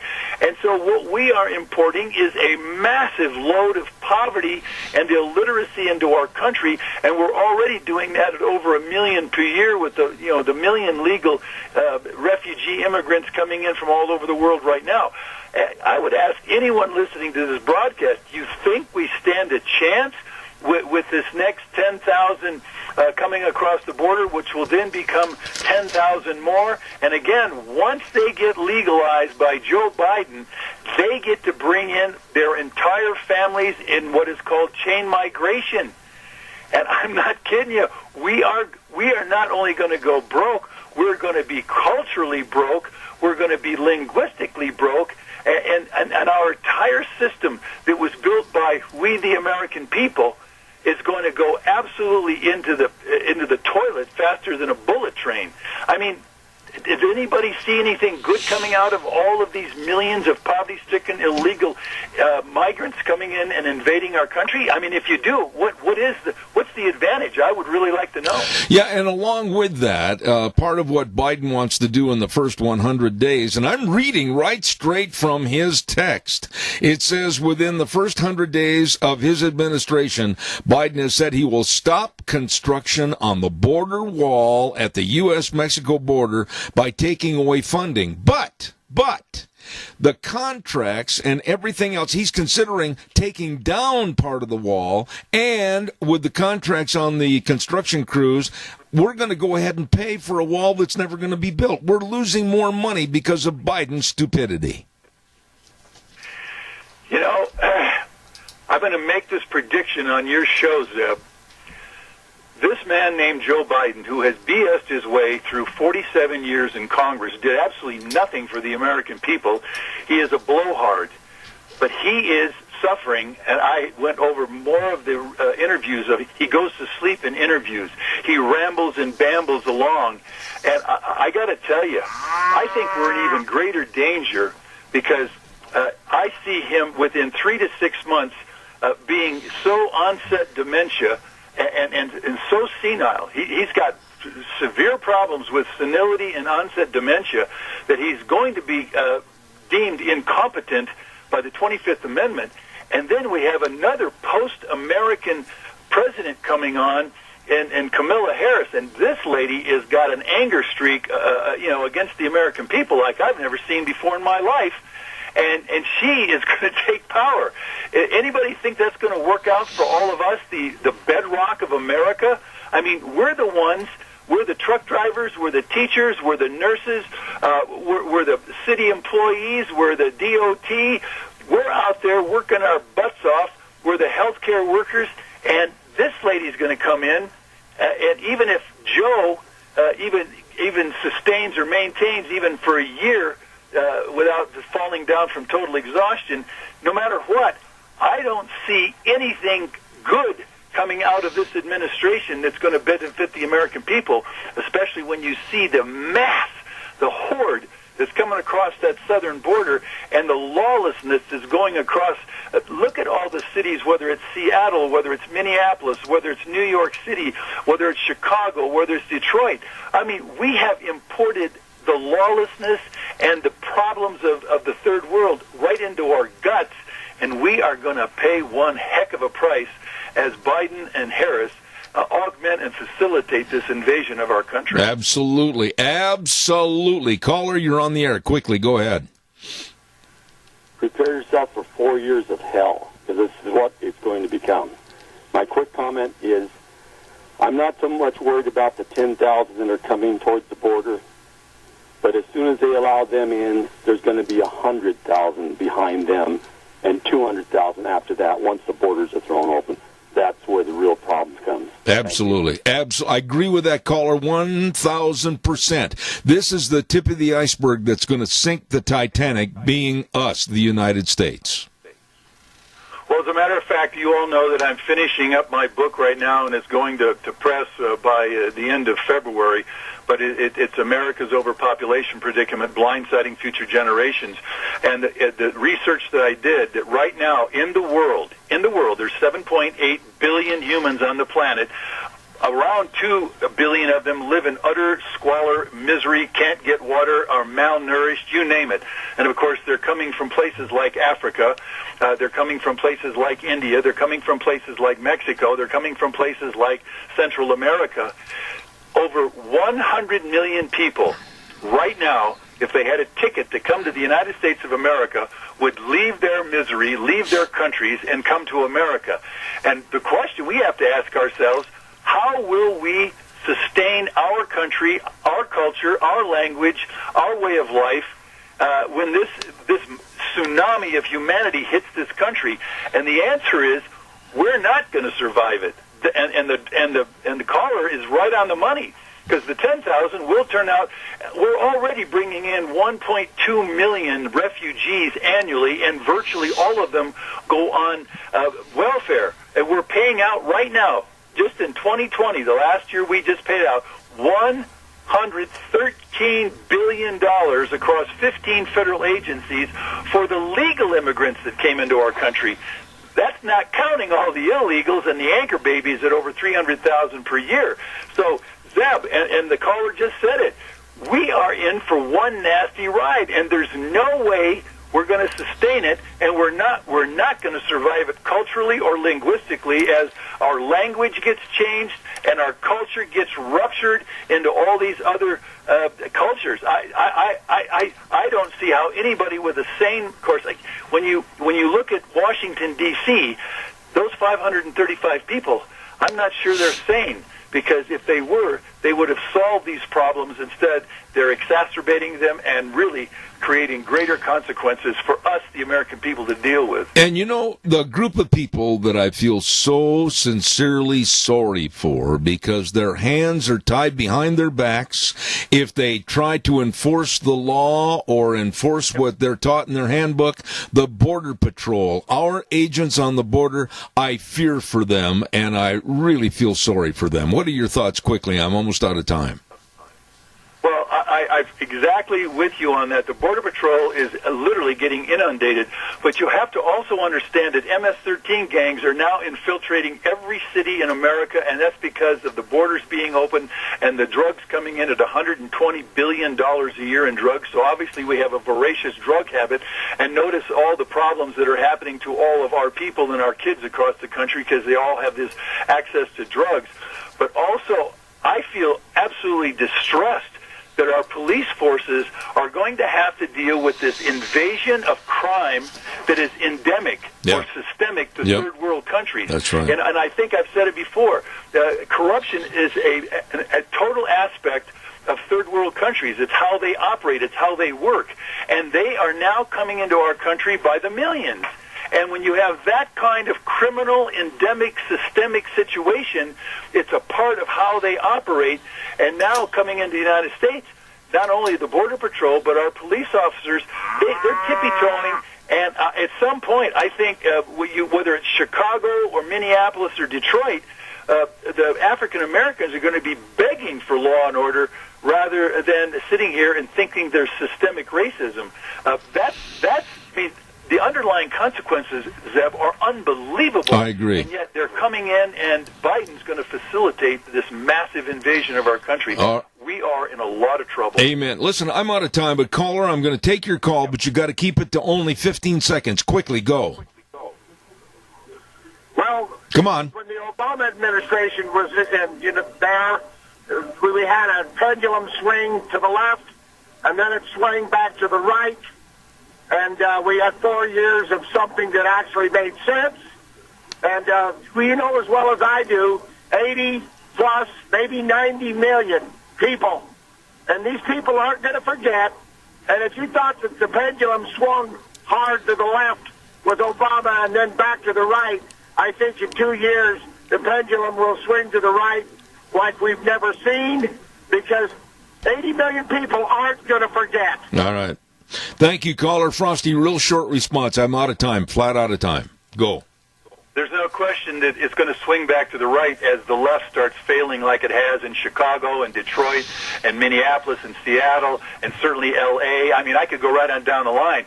But the problem, Zeb, is that we're going to have another 1 million, 2 million, 3 million, 4 million more immigrants in this country that have nothing to do with our country and have no affinity to our country. We're going to see internal conflict like we've never seen before. That's the crisis we face, way beyond whether we swing back to the right or to the left. It's the numbers that are coming. My book will show it. Hopefully this book becomes a national bestseller, and if it does, you're going to see me on every TV program across the country telling it like it is, rather than the baloney that CNN or Jake Tapper or the rest of them sling out like they're in a barnyard slinging a bunch of cow manure.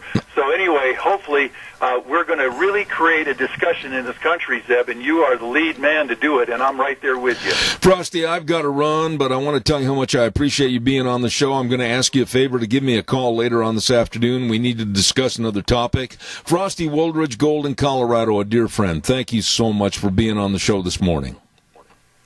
Thank you, Zeb. I'll talk to you this afternoon. All right. Thank you, sir.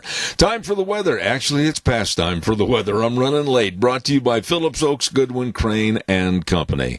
Providing accounting services to the Mini-Cash area and beyond for well over 50 years. They are the best at what they do. They are the professionals serving you, your family, and your business. With the best of tax return preparation, tax planning, business consulting, retirement planning, the list goes on and on as to how they can help you. With offices in Burley and Rupert, don't forget the professionals, Phillips Oaks, Goodwin, Crane, and Company. And right now, here's Scotty with the weather.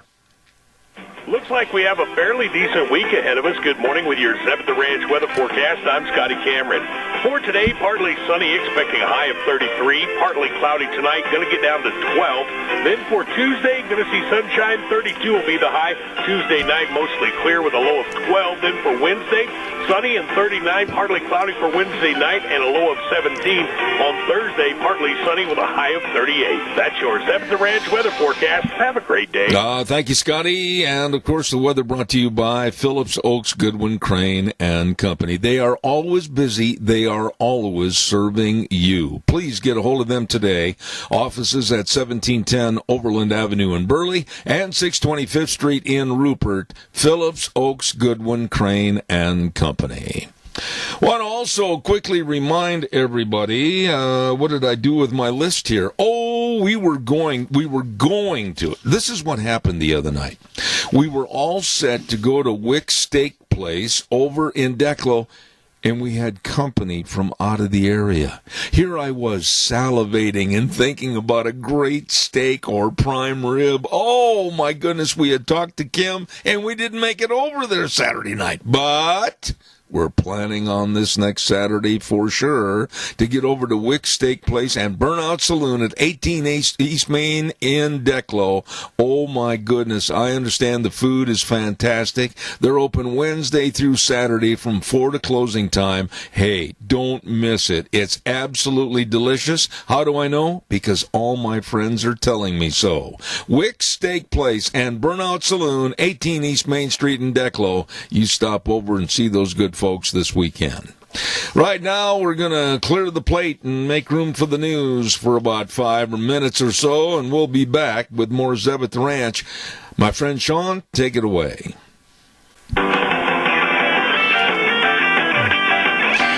Oh, good morning, good morning. Cloudy day outside, kind of chilly with those clouds. Zeb at the Ranch, and of course brought to you by our major sponsor, your Magic Valley Les Schwab Tire Centers. All 7 locations with the best in tires and the best in service.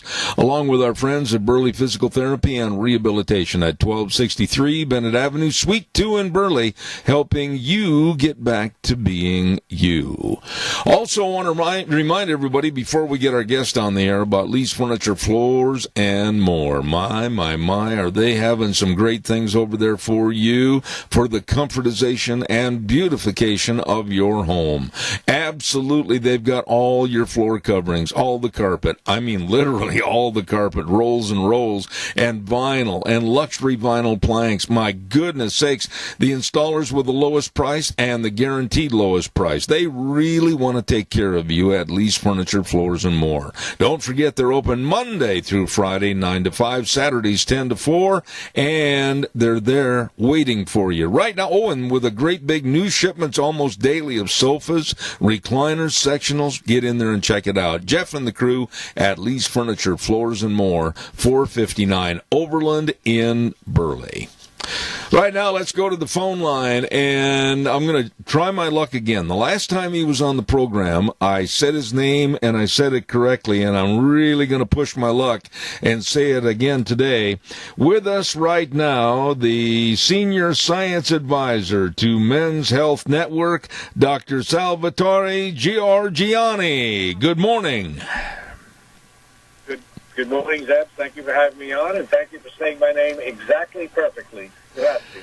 Woo. How about sending me some Basta Bazul? Would you do that? I'll send it by Zoom. All right. Doctor, I'm so glad to have you on the program. And Sean over at the station, I've got a little feedback there, if you would, please. The biggest question I've got in regards to having you on the air this morning is, where are we, in your opinion, because you know far more than I would, on the COVID vaccine and the distribution of the vaccine? What are your thoughts?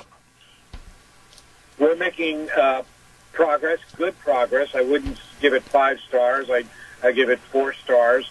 I think from my perspective, everything that I see in talking with people, both in the distribution cycles as well as folks here in our part of Florida who get the vaccine and get it into arms, the dilemma and the slowness doesn't seem to be getting it from out of the manufacturer's facilities and to the central drop points. The slowness seems to be the organization and ability for public health departments to fulfill the requirements to request, receive, document, and then administer the vaccines. I think that's been recognized universally, and unfortunately, the public health system in the U.S. is, generally speaking, underfunded, under-resourced, and they're not set up to really do mass vaccinations to the magnitude that we need to do for COVID, because we're in a foot race now with these variant strains that are coming up to get as many people inoculated as we can. So I think that problem was recognized early part of January, although I guess we're still early January, and they've taken steps to address it.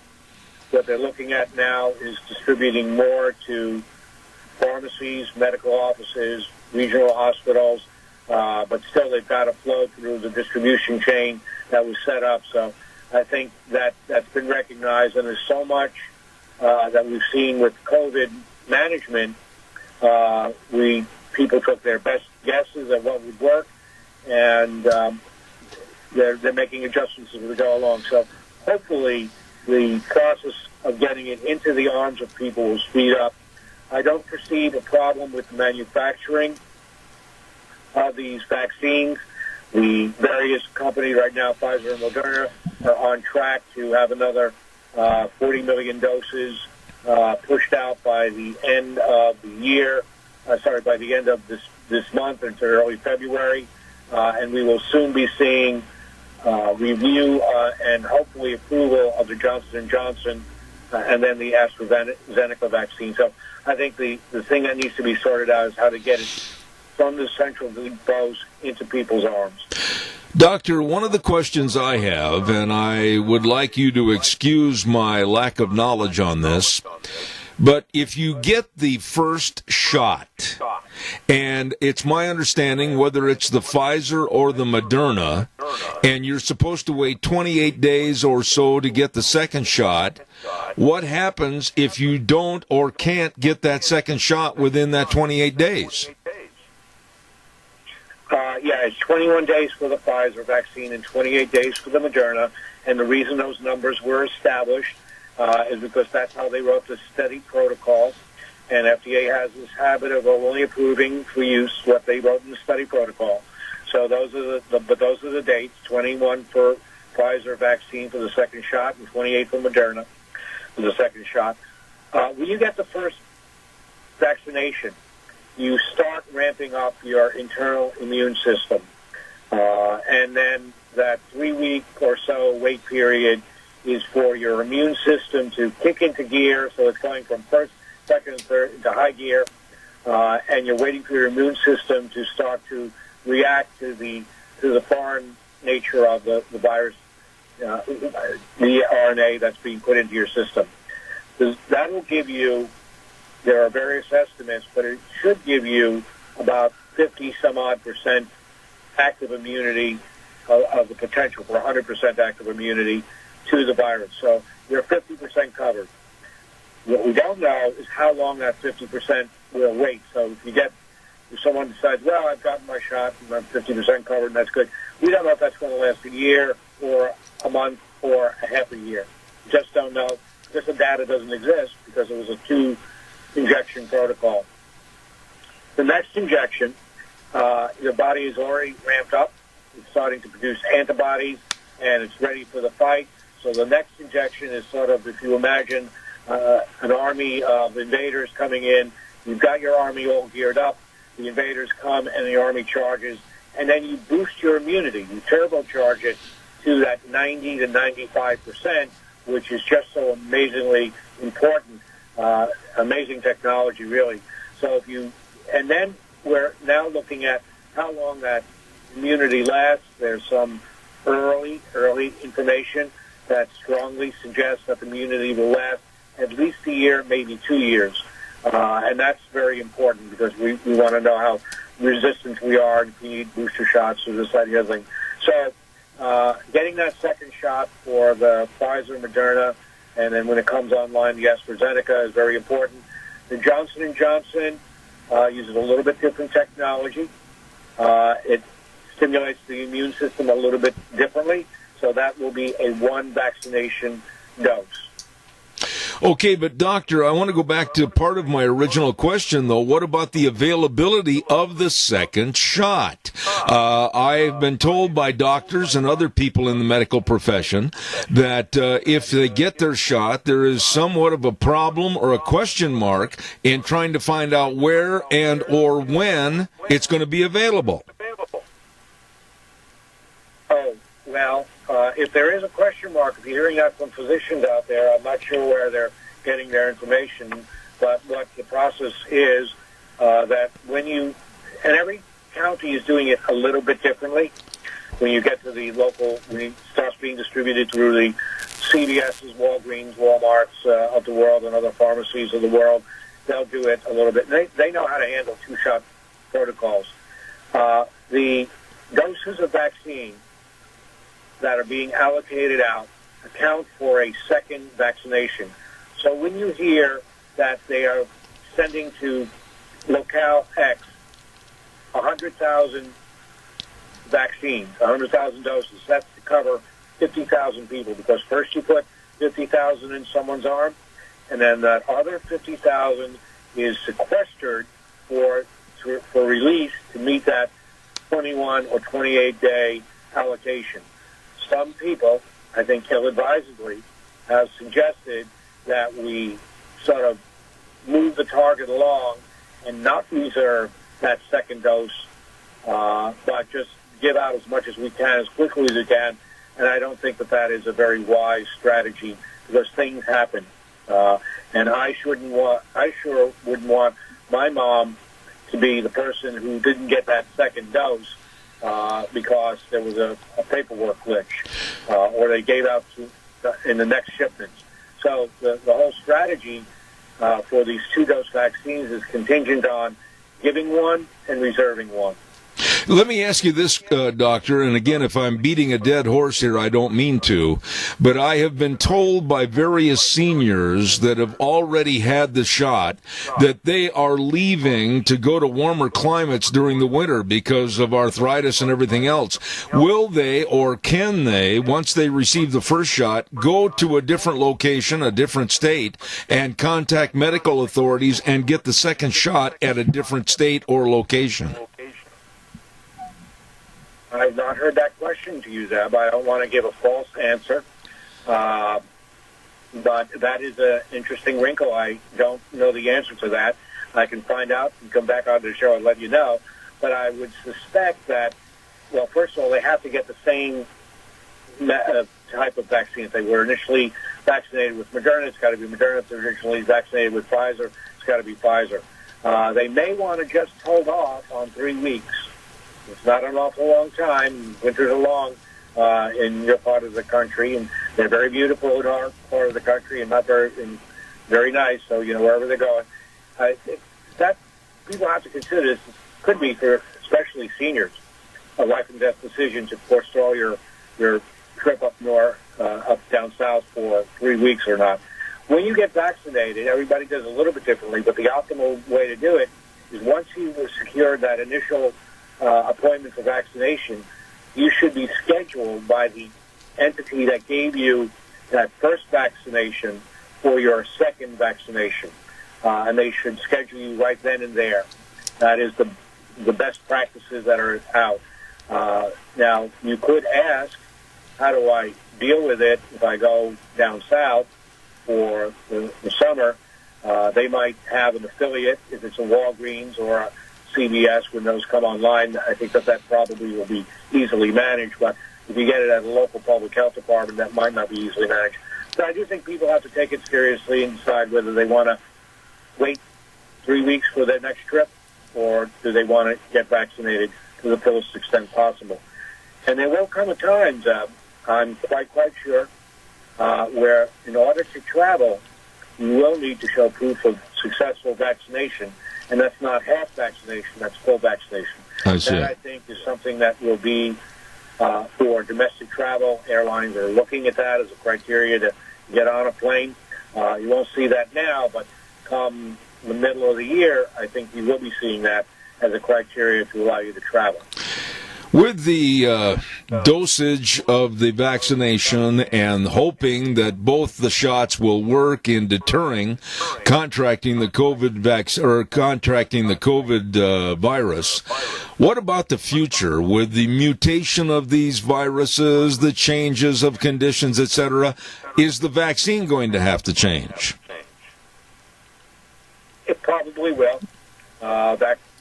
Viruses do what they do, and that's to survive, so they'll probably evolve to the point where, they may change their outer structures so that the vaccines won't be that effective. But that's not now. Right now, they've examined these viruses and these mutated strains up, down, inside out. They are all susceptible to the vaccines that we have now. And just one thing I want to reinforce to folks is that this doesn't prevent you from getting COVID into your system. It doesn't put up a superhero invisible shield, if you will. So COVID still can get into you. But once COVID gets into you, your body sends all those antibodies out like an army of counter invaders to knock them off, to destroy them, so you don't get the effects of the virus. So it doesn't prevent you from getting it, but it prevents you from getting sick from it. That's the other reason why we still need to protect each other until we get to that herd, or what I'd rather call population immunity, of 70% of the people fully vaccinated, because then it can't transmit, but the transmission is very small. You probably will see some variants. I was on a call the other day with Pfizer, Moderna, and others who are involved in the manufacturing distribution. They are, every time a new variant comes up, they're examining it very closely against their vaccine profile. And my understanding from this call is that if they find a virus that has evolved to the point where the vaccines will no longer be effective in protecting you from getting sick from the virus, they can create a new type of vaccine within 6 to 8 weeks. Doctor, let me ask you this, and you would know far more than anyone else the answer to this question. As a doctor, are you satisfied or dissatisfied with the way this has been handled with the government and the distribution of the vaccines? Are we where we should be, or were there a lot of basketballs that were dropped on the court? Yeah, it depends on whether they were dropped in the paint or outside. So I think I'm not satisfied that... let me rephrase it. I'm satisfied that it went from manufacturer to central distribution points across the country in relatively rapid way with minimal problems, even though there was plenty that could happen. My understanding from someone who's handled the distribution to those central points, McKesson, is that literally 2 boxes were lost or were mishandled. 2 boxes from manufacturer, either in the U.S. or coming from Belgium for the Pfizer product. That's absolutely amazing. Anybody who's involved in shipping things know that 2 boxes out of 11, 20 million or something is just an amazing number. Where I think the ball has been dropped is that the local public health folks just didn't have the capacity to handle the needed distribution, and I think the smarter strategy would have been to go to those people who know how to distribute drugs. That's local pharmacies, pharmacy chains, physicians' offices who know how to do that, rather than through a centralized strategy with public health departments who just are not equipped to handle these mass vaccinations. So it's a great news and an okay news. Still, with that said, we have somewhere in the neighborhood of 13 million doses being given already. I think you're going to see that accelerate. And just as with any business endeavor, things happen. It's how you manage them that matters more.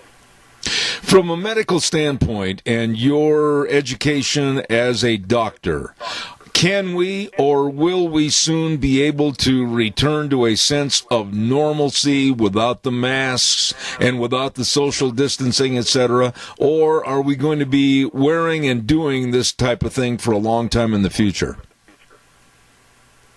Well, the term soon and long time have different meanings to some folks. If you're a teenager waiting to turn 18, you can't be soon enough. If you're an old person, soon is waiting for your next problem.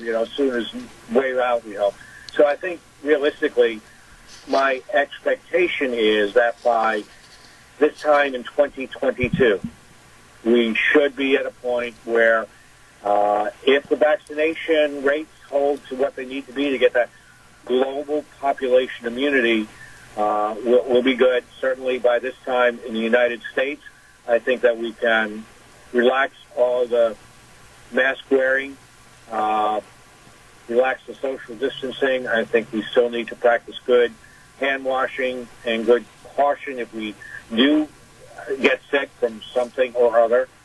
So I think we've learned some lessons there that'll do us well. As to the rest of the world, WHO does not believe that we will have true global immunity till late into 2022. So for those who like to travel to exotic places, they may not be able to do that for a while. But in the U.S., we should be in very good shape for next year, perhaps around Christmas time, Thanksgiving time, but I think that we're moving in that direction. Let me ask you this. As the virus mutates or evolves, again, to a point where we need to revaccinate, unfortunately, and I know no one wants to hear it, we're going to have to start the cycle all over again. Yeah. Doctor, one final question here. As far as the vaccination is concerned, could there or would there be an opportunity that some of the serum or characteristics of the serum could be incorporated into an annual flu shot so it could be just one annual shot? Or will there always be the potentiality of having two? That's an excellent question, and the folks at the manufacturers and CDC, who's guiding them, are working on that as we speak. Part of the briefing I was on the other day indicated that there are several efforts to roll this COVID vaccine into something that can be given together with another vaccination, possibly flu vaccination, possibly other things too. So yes, there is that thought. They also are looking at adjusting the formulations for the Pfizer and Moderna vaccine so that they too might be one-shot doses. So there are lots of options being explored. They did an amazing job to get this safely out. Now experiencing 14 million people. Can you imagine that, where some people were worried about side effects? If we're going to see something, we're going to see it pretty darn now, 14 million shots in the U.S. alone. Look at globally. So, yeah, they're working on all these contingencies. So, I absolutely learned more from you in the last 20 minutes than I've known about this for a long time, and I really appreciate the Senior Science Advisor to Men's Health Network, Dr. Salvatore Giorgiani. Thank you so much for being on the program. God's blessings, and please come back in the future. Anytime you'd like me to be back, I'll be more than happy to do so. Thank you, sir. Appreciate it. Thank you much. Wow, that was interesting, and he really had some good answers to the questions, and I appreciate it. And definitely, we'll have him back in the future. As I stated earlier this morning, and it's really true, we were all set to go to Wick's Steak Place the other night, and we had, and I know they're out of the area and they can't hear us, we had some company stop by, and there went my opportunity. Oh, I was looking forward to going over to Wick's Steak Place and Burnout Saloon at 18 East Main Street in Declo. What a great place. These are nice people. I mean, Kim's been on the phone with us, and they're really good folks. They're open Wednesday through Saturday from 4 to closing time, and they've got everything from sandwiches all the way up to prime rib, my favorite. Don't forget, stop over at lobster, chicken, ribs, everything at Wick's Steak Place and Burnout Saloon at 18 East Main Street in Declo. It is really good eating. I've heard that from a lot of people. Hey, quick reminder, tomorrow at 10:30, of course, the Idaho Legislative Update. Who's going to be on the program? I'm not sure. I'll probably hear tonight. But it's Representative Fred Wood, Senator Kelly Anthon, Speaker of the House Scott Bedke, and others are going to inform us about what's happening up at the legislative session. So that's tomorrow at 10:30. And thanks to Handy Truck Lines for being the sponsor again of that great Idaho Legislative Update program. Thank you, Handy Truck Lines. We're going to take a little break, send it back over to Sean. We'll be back in about 3 minutes with Dog Days with Deb Hines and others, so don't you go away. And now back to Zeb at the Ranch on AM 1230 KBAR. To reach Zeb, call 436-2244 or toll free 1-866-927-4587. And now, here is Zeb Bell. Oh my. On Wednesdays, we get a chance to help the canine world a little bit with dogs and puppies that have been abandoned or given up, etc. Yes. We're having issues getting a hold of her. It's going straight to voicemail. Ooh. Says she's not in the office or something. If you would keep trying, I would very much appreciate it. And I know you will, Sean. I appreciate it. Thank you very much. Hopefully, we'll get Deb Hines on in just a very few moments. So in that period of time, while we're waiting, why don't you give me a call, and we'll talk about anything that you want to visit about right here on Zeb at the Ranch. Number to call, 436-2244 or 1-866-927-4587. There are, and we were talking about this earlier this morning with various guests and also in the first hour, the open forum, so many things that I am really, really concerned are going to have a downturn for the United States with the inauguration of Joe Biden and Kamala Harris as the new administration coming in.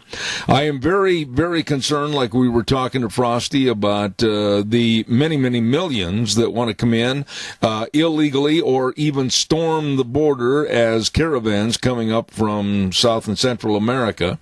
I'm very concerned about what's going to happen with this administration with the offering of possibly bailing out at our expense, our taxpayer expense, the blue states, meaning the Democratic states in this country like California, etc., because they are upside down in bills. They are upside down in debt, and they are calling for this administration literally to bail them out at a tune of $350 billion with a B dollars, and that's just the initial thought on how much it's going to cost. $350 billion to bail out the blue states because of mismanagement and stupidity. What are your thoughts on this?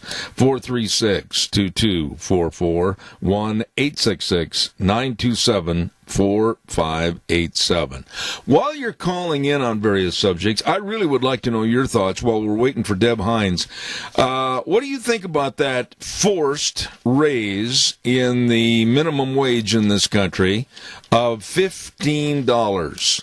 What about the employers? What are your thoughts as to, are you in favor of it, or should we leave it alone and let the market pay what the market will bear and also what the people are worth instead of just offering a flat $15 an hour minimum wage. I'd like to really hear some calls on that. Your thoughts, 436-2244, 1-866-927-4587. We hopefully can get a hold of Deb Hines. Pardon me? I've continued calling her cell phone, no answer. I called the shelter, no answer. I'm not getting any answer. I've even diverted phone calls away so I could just concentrate on that. So if people want to call in, I guess whatever.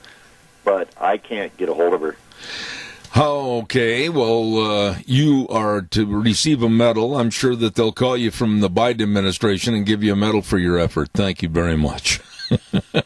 Thanks, Sean. Appreciate it. Take that medal. Okay, I don't blame you.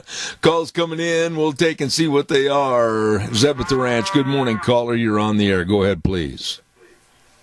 Good morning. Yes, sir. Can you hear me now? I can hear you, Keith. Go ahead, please. It's not coming in very clear, but anyway, you were talking about the minimum wage. Well, I've already said something about that. But what I really would like to know is where we're at on this COVID injections. They seem to be, first of all, they lied to us. They said they had a huge stockpile. Mm-hmm. That's one lie. And then they've lied several other times. And we're not even getting on even close to getting this vaccination done.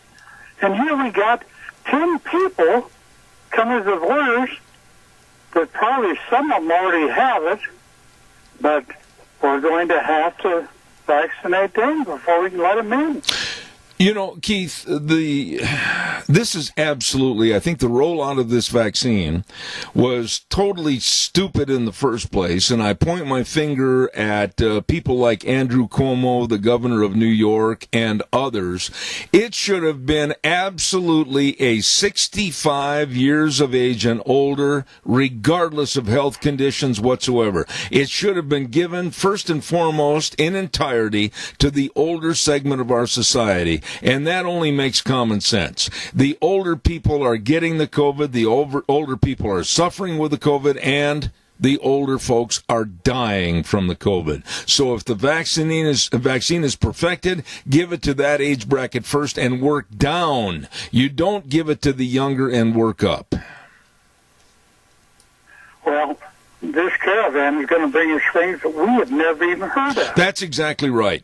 And you know, your point is so well taken with me, and it's absolutely, it makes me furious to think that we're having, let's round the number off and say 10,000 in this Caravan. And a gentleman called in a little bit earlier this morning, and he made a lot of sense. He said, hey, don't worry about this Caravan, because if they get in, the next Caravan will be 50,000 or 100,000. The next one after that might be 200,000 storming our borders. We don't know anything about their health. We don't know anything about whether they're bringing in strains of polio or anything else. It could very well happen. And we're open for the susceptibility of this ignorance of just letting everybody in.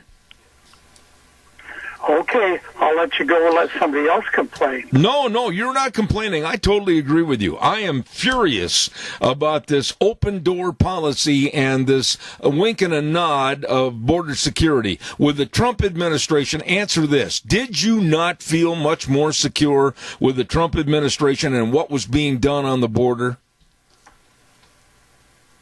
Well, I don't know, but I do know one thing, that over 2,000 years ago, a guy walked on this earth, and he could make anything happen. But I tell you what, the way we're going about it, it's going to take forever. I agree. I'm just livid about this. The thing that makes me the maddest, Keith, and I want you to quickly give me a response to this. Don't shirk it. Just give me an answer. I don't like anybody that's not a citizen of this country demanding to me and you and all citizens, we're coming in whether you like it or not. And then you got this black woman that he's got selected to be over the judicial system? No. No, that's not true. She's not over the judicial system. She is going to be appointed as, and I'm going to get that story right here. I had it on earlier with Frosty, and now do you suppose I can find it? No. I'll find that, and I'll give a report on that in just a little bit. I'm sorry, I can't find my notes right now. Oh, that's okay. I'm just trying to burn up the clock, just like you okay. Believe me, my clock is burned up. Appreciate it. Okay. Thank you much. Appreciate it, Keith. Always appreciate your call. You know, one other quick note. Our kids are not allowed to be kids anymore.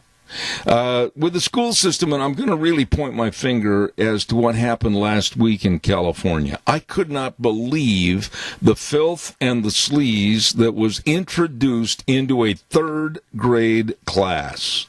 And these poor kids were subjected to filling out kind of a survey as to whether or not they are white, middle class, or Christian. And once they filled out all this information, it was to come back in a study about how white middle-class Christians are too dominant in our society. And then along with this, they were going to start teaching in this respective class transgenderism. Oh, and with the transgenderism, you as a third grader, you can be whatever you want to be. You don't want to be a little girl, you can become a little boy, and vice versa. This is the kind of sickness that's permeating into our educational realm, and fortunately, the parents with this California school and their children, they said, enough of this garbage, enough. And they got that class stopped. Parents, know and understand what your kids are being indoctrinated with. And this kind of garbage has got to stop. Give me a call, 436-2244, 1-866-927-4587. I do not know what happened as far as getting Deb Hines on the air with the Minidoka Animal Control. I know that Sean was doing his very best over there to get those folks on the air, but evidently they're not available this morning. So here's what we're going to do.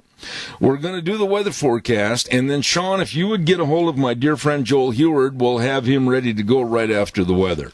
Our weather is brought to you this hour by Scarrow Meats, 331 North Road, Jerome. You can call them, 324-7657, or go to their website, scarrowsmeats.com. Delicious meats.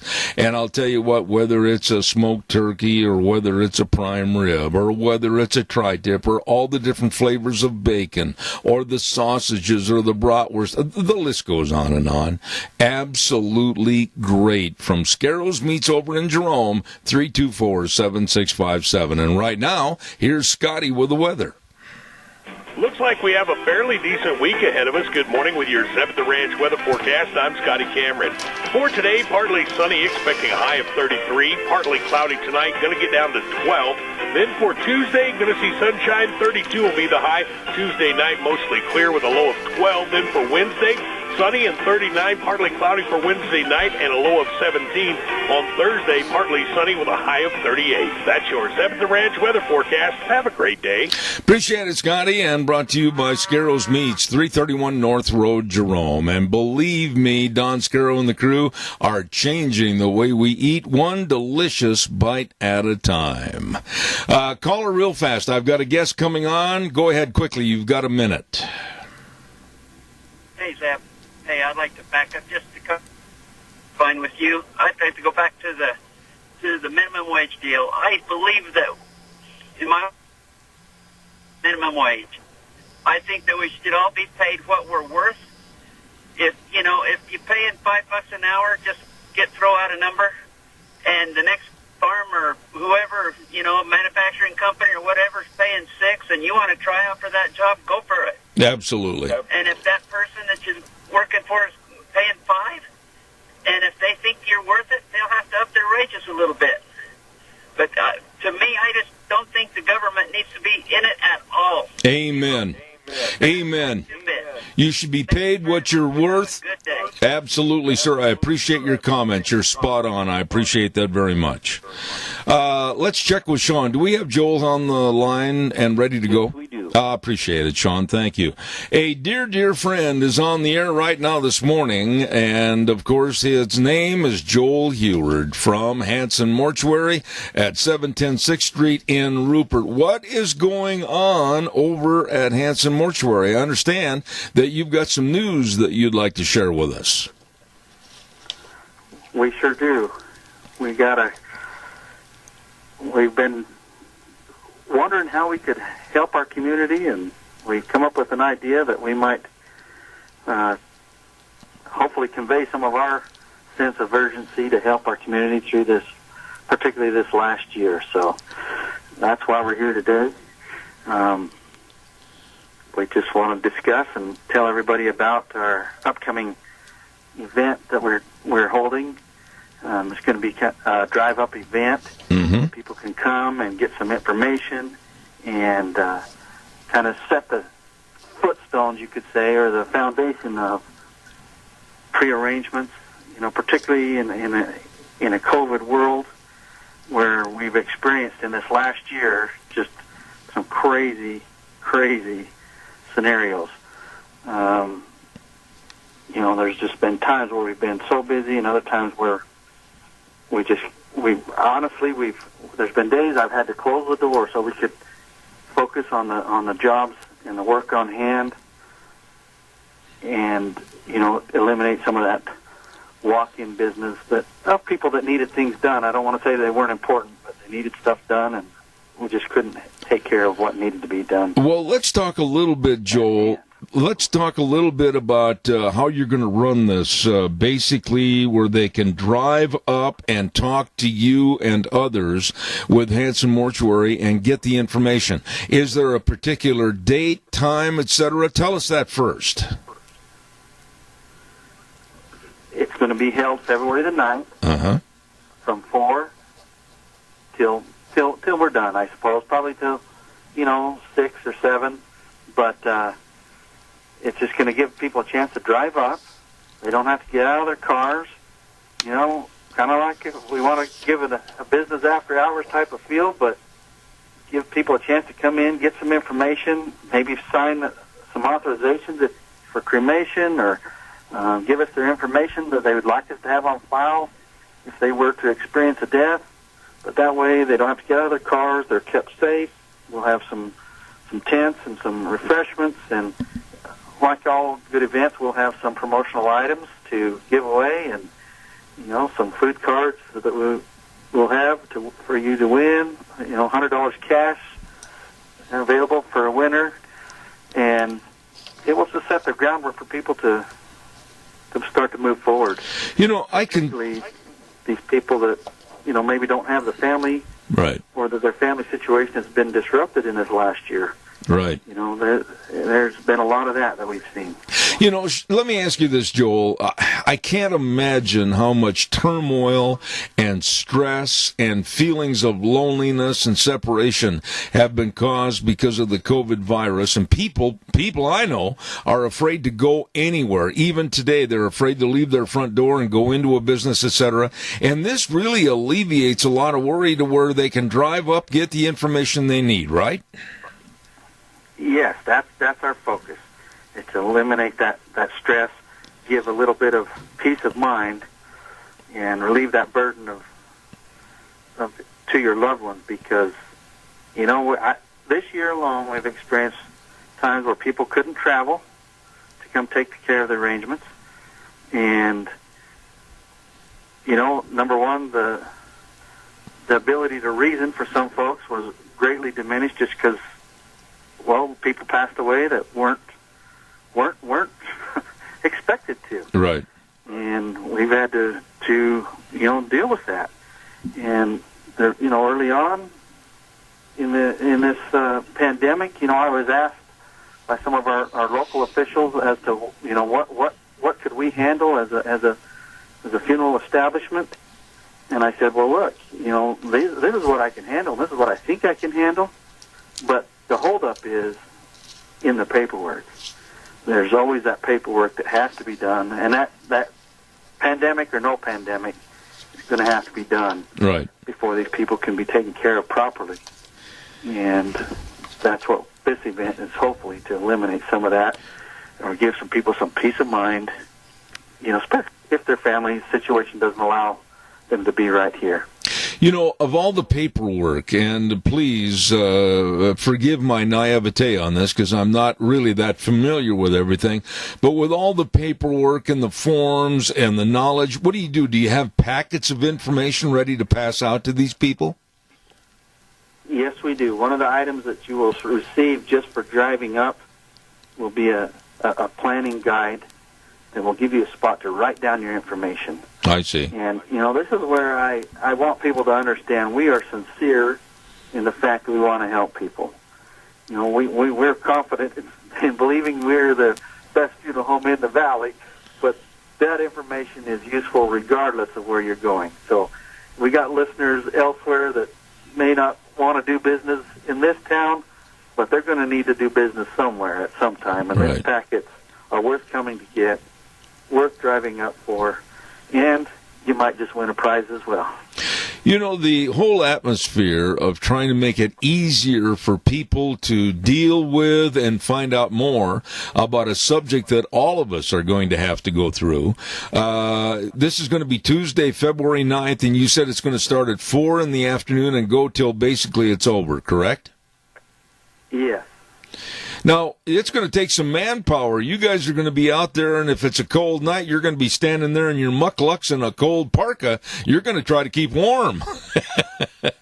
Well, I have a wonderful wife.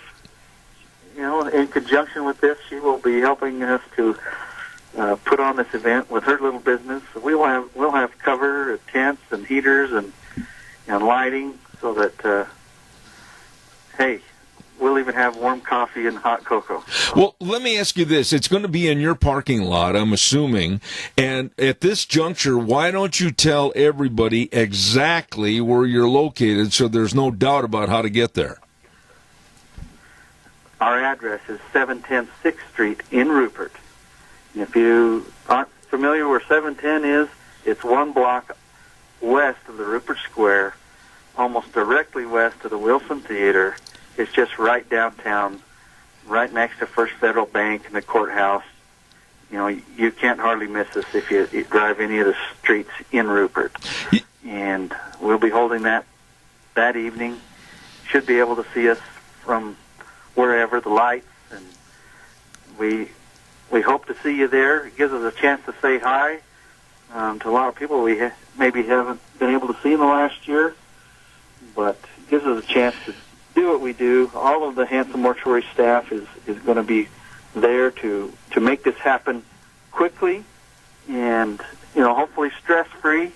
There's no commitment by driving up and getting your things. Right. But you can also commit to taking care of yourself and relieving that.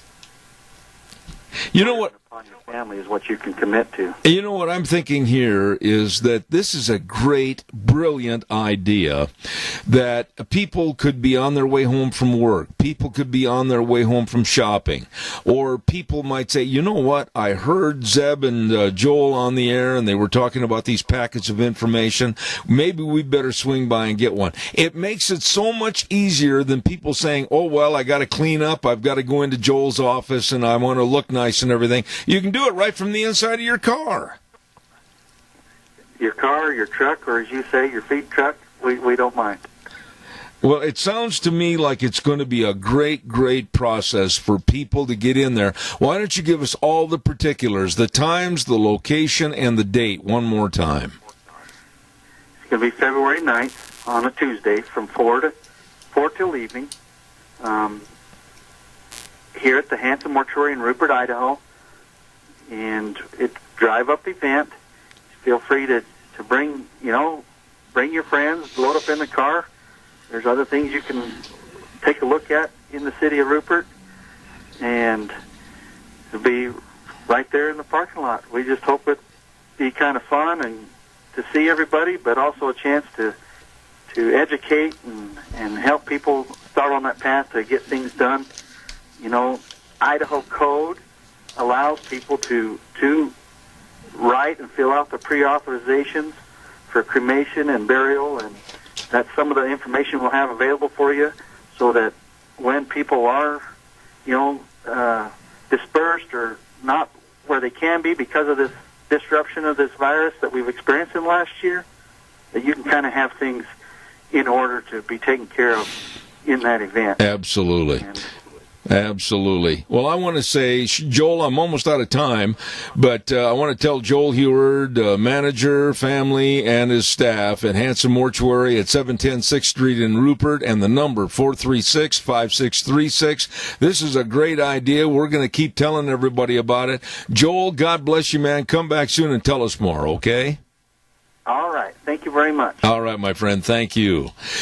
Quickly, I want to remind everybody about our major sponsor, your Magic Valley Les Schwab Tire Centers. All 7 locations. Absolutely. They are committed to serving you with the best of tires. All the sizes, all the tread designs for all vehicles. And along with that, they've got the highest trained brake technicians, front end alignment, shocks and struts, and batteries. They do it all. So I suggest you get in there today. For your safe driving, they're really concerned. They want you to have a good time on whatever trip you take, and stop in and see James and Buell, Dan on Pole Line in Twin Falls, along with Lane and Rupert, Mike and Jerome, Dave on Blue Lakes and Twin, the Twist family in Paul, and my buddy Trent on Overland in Burley.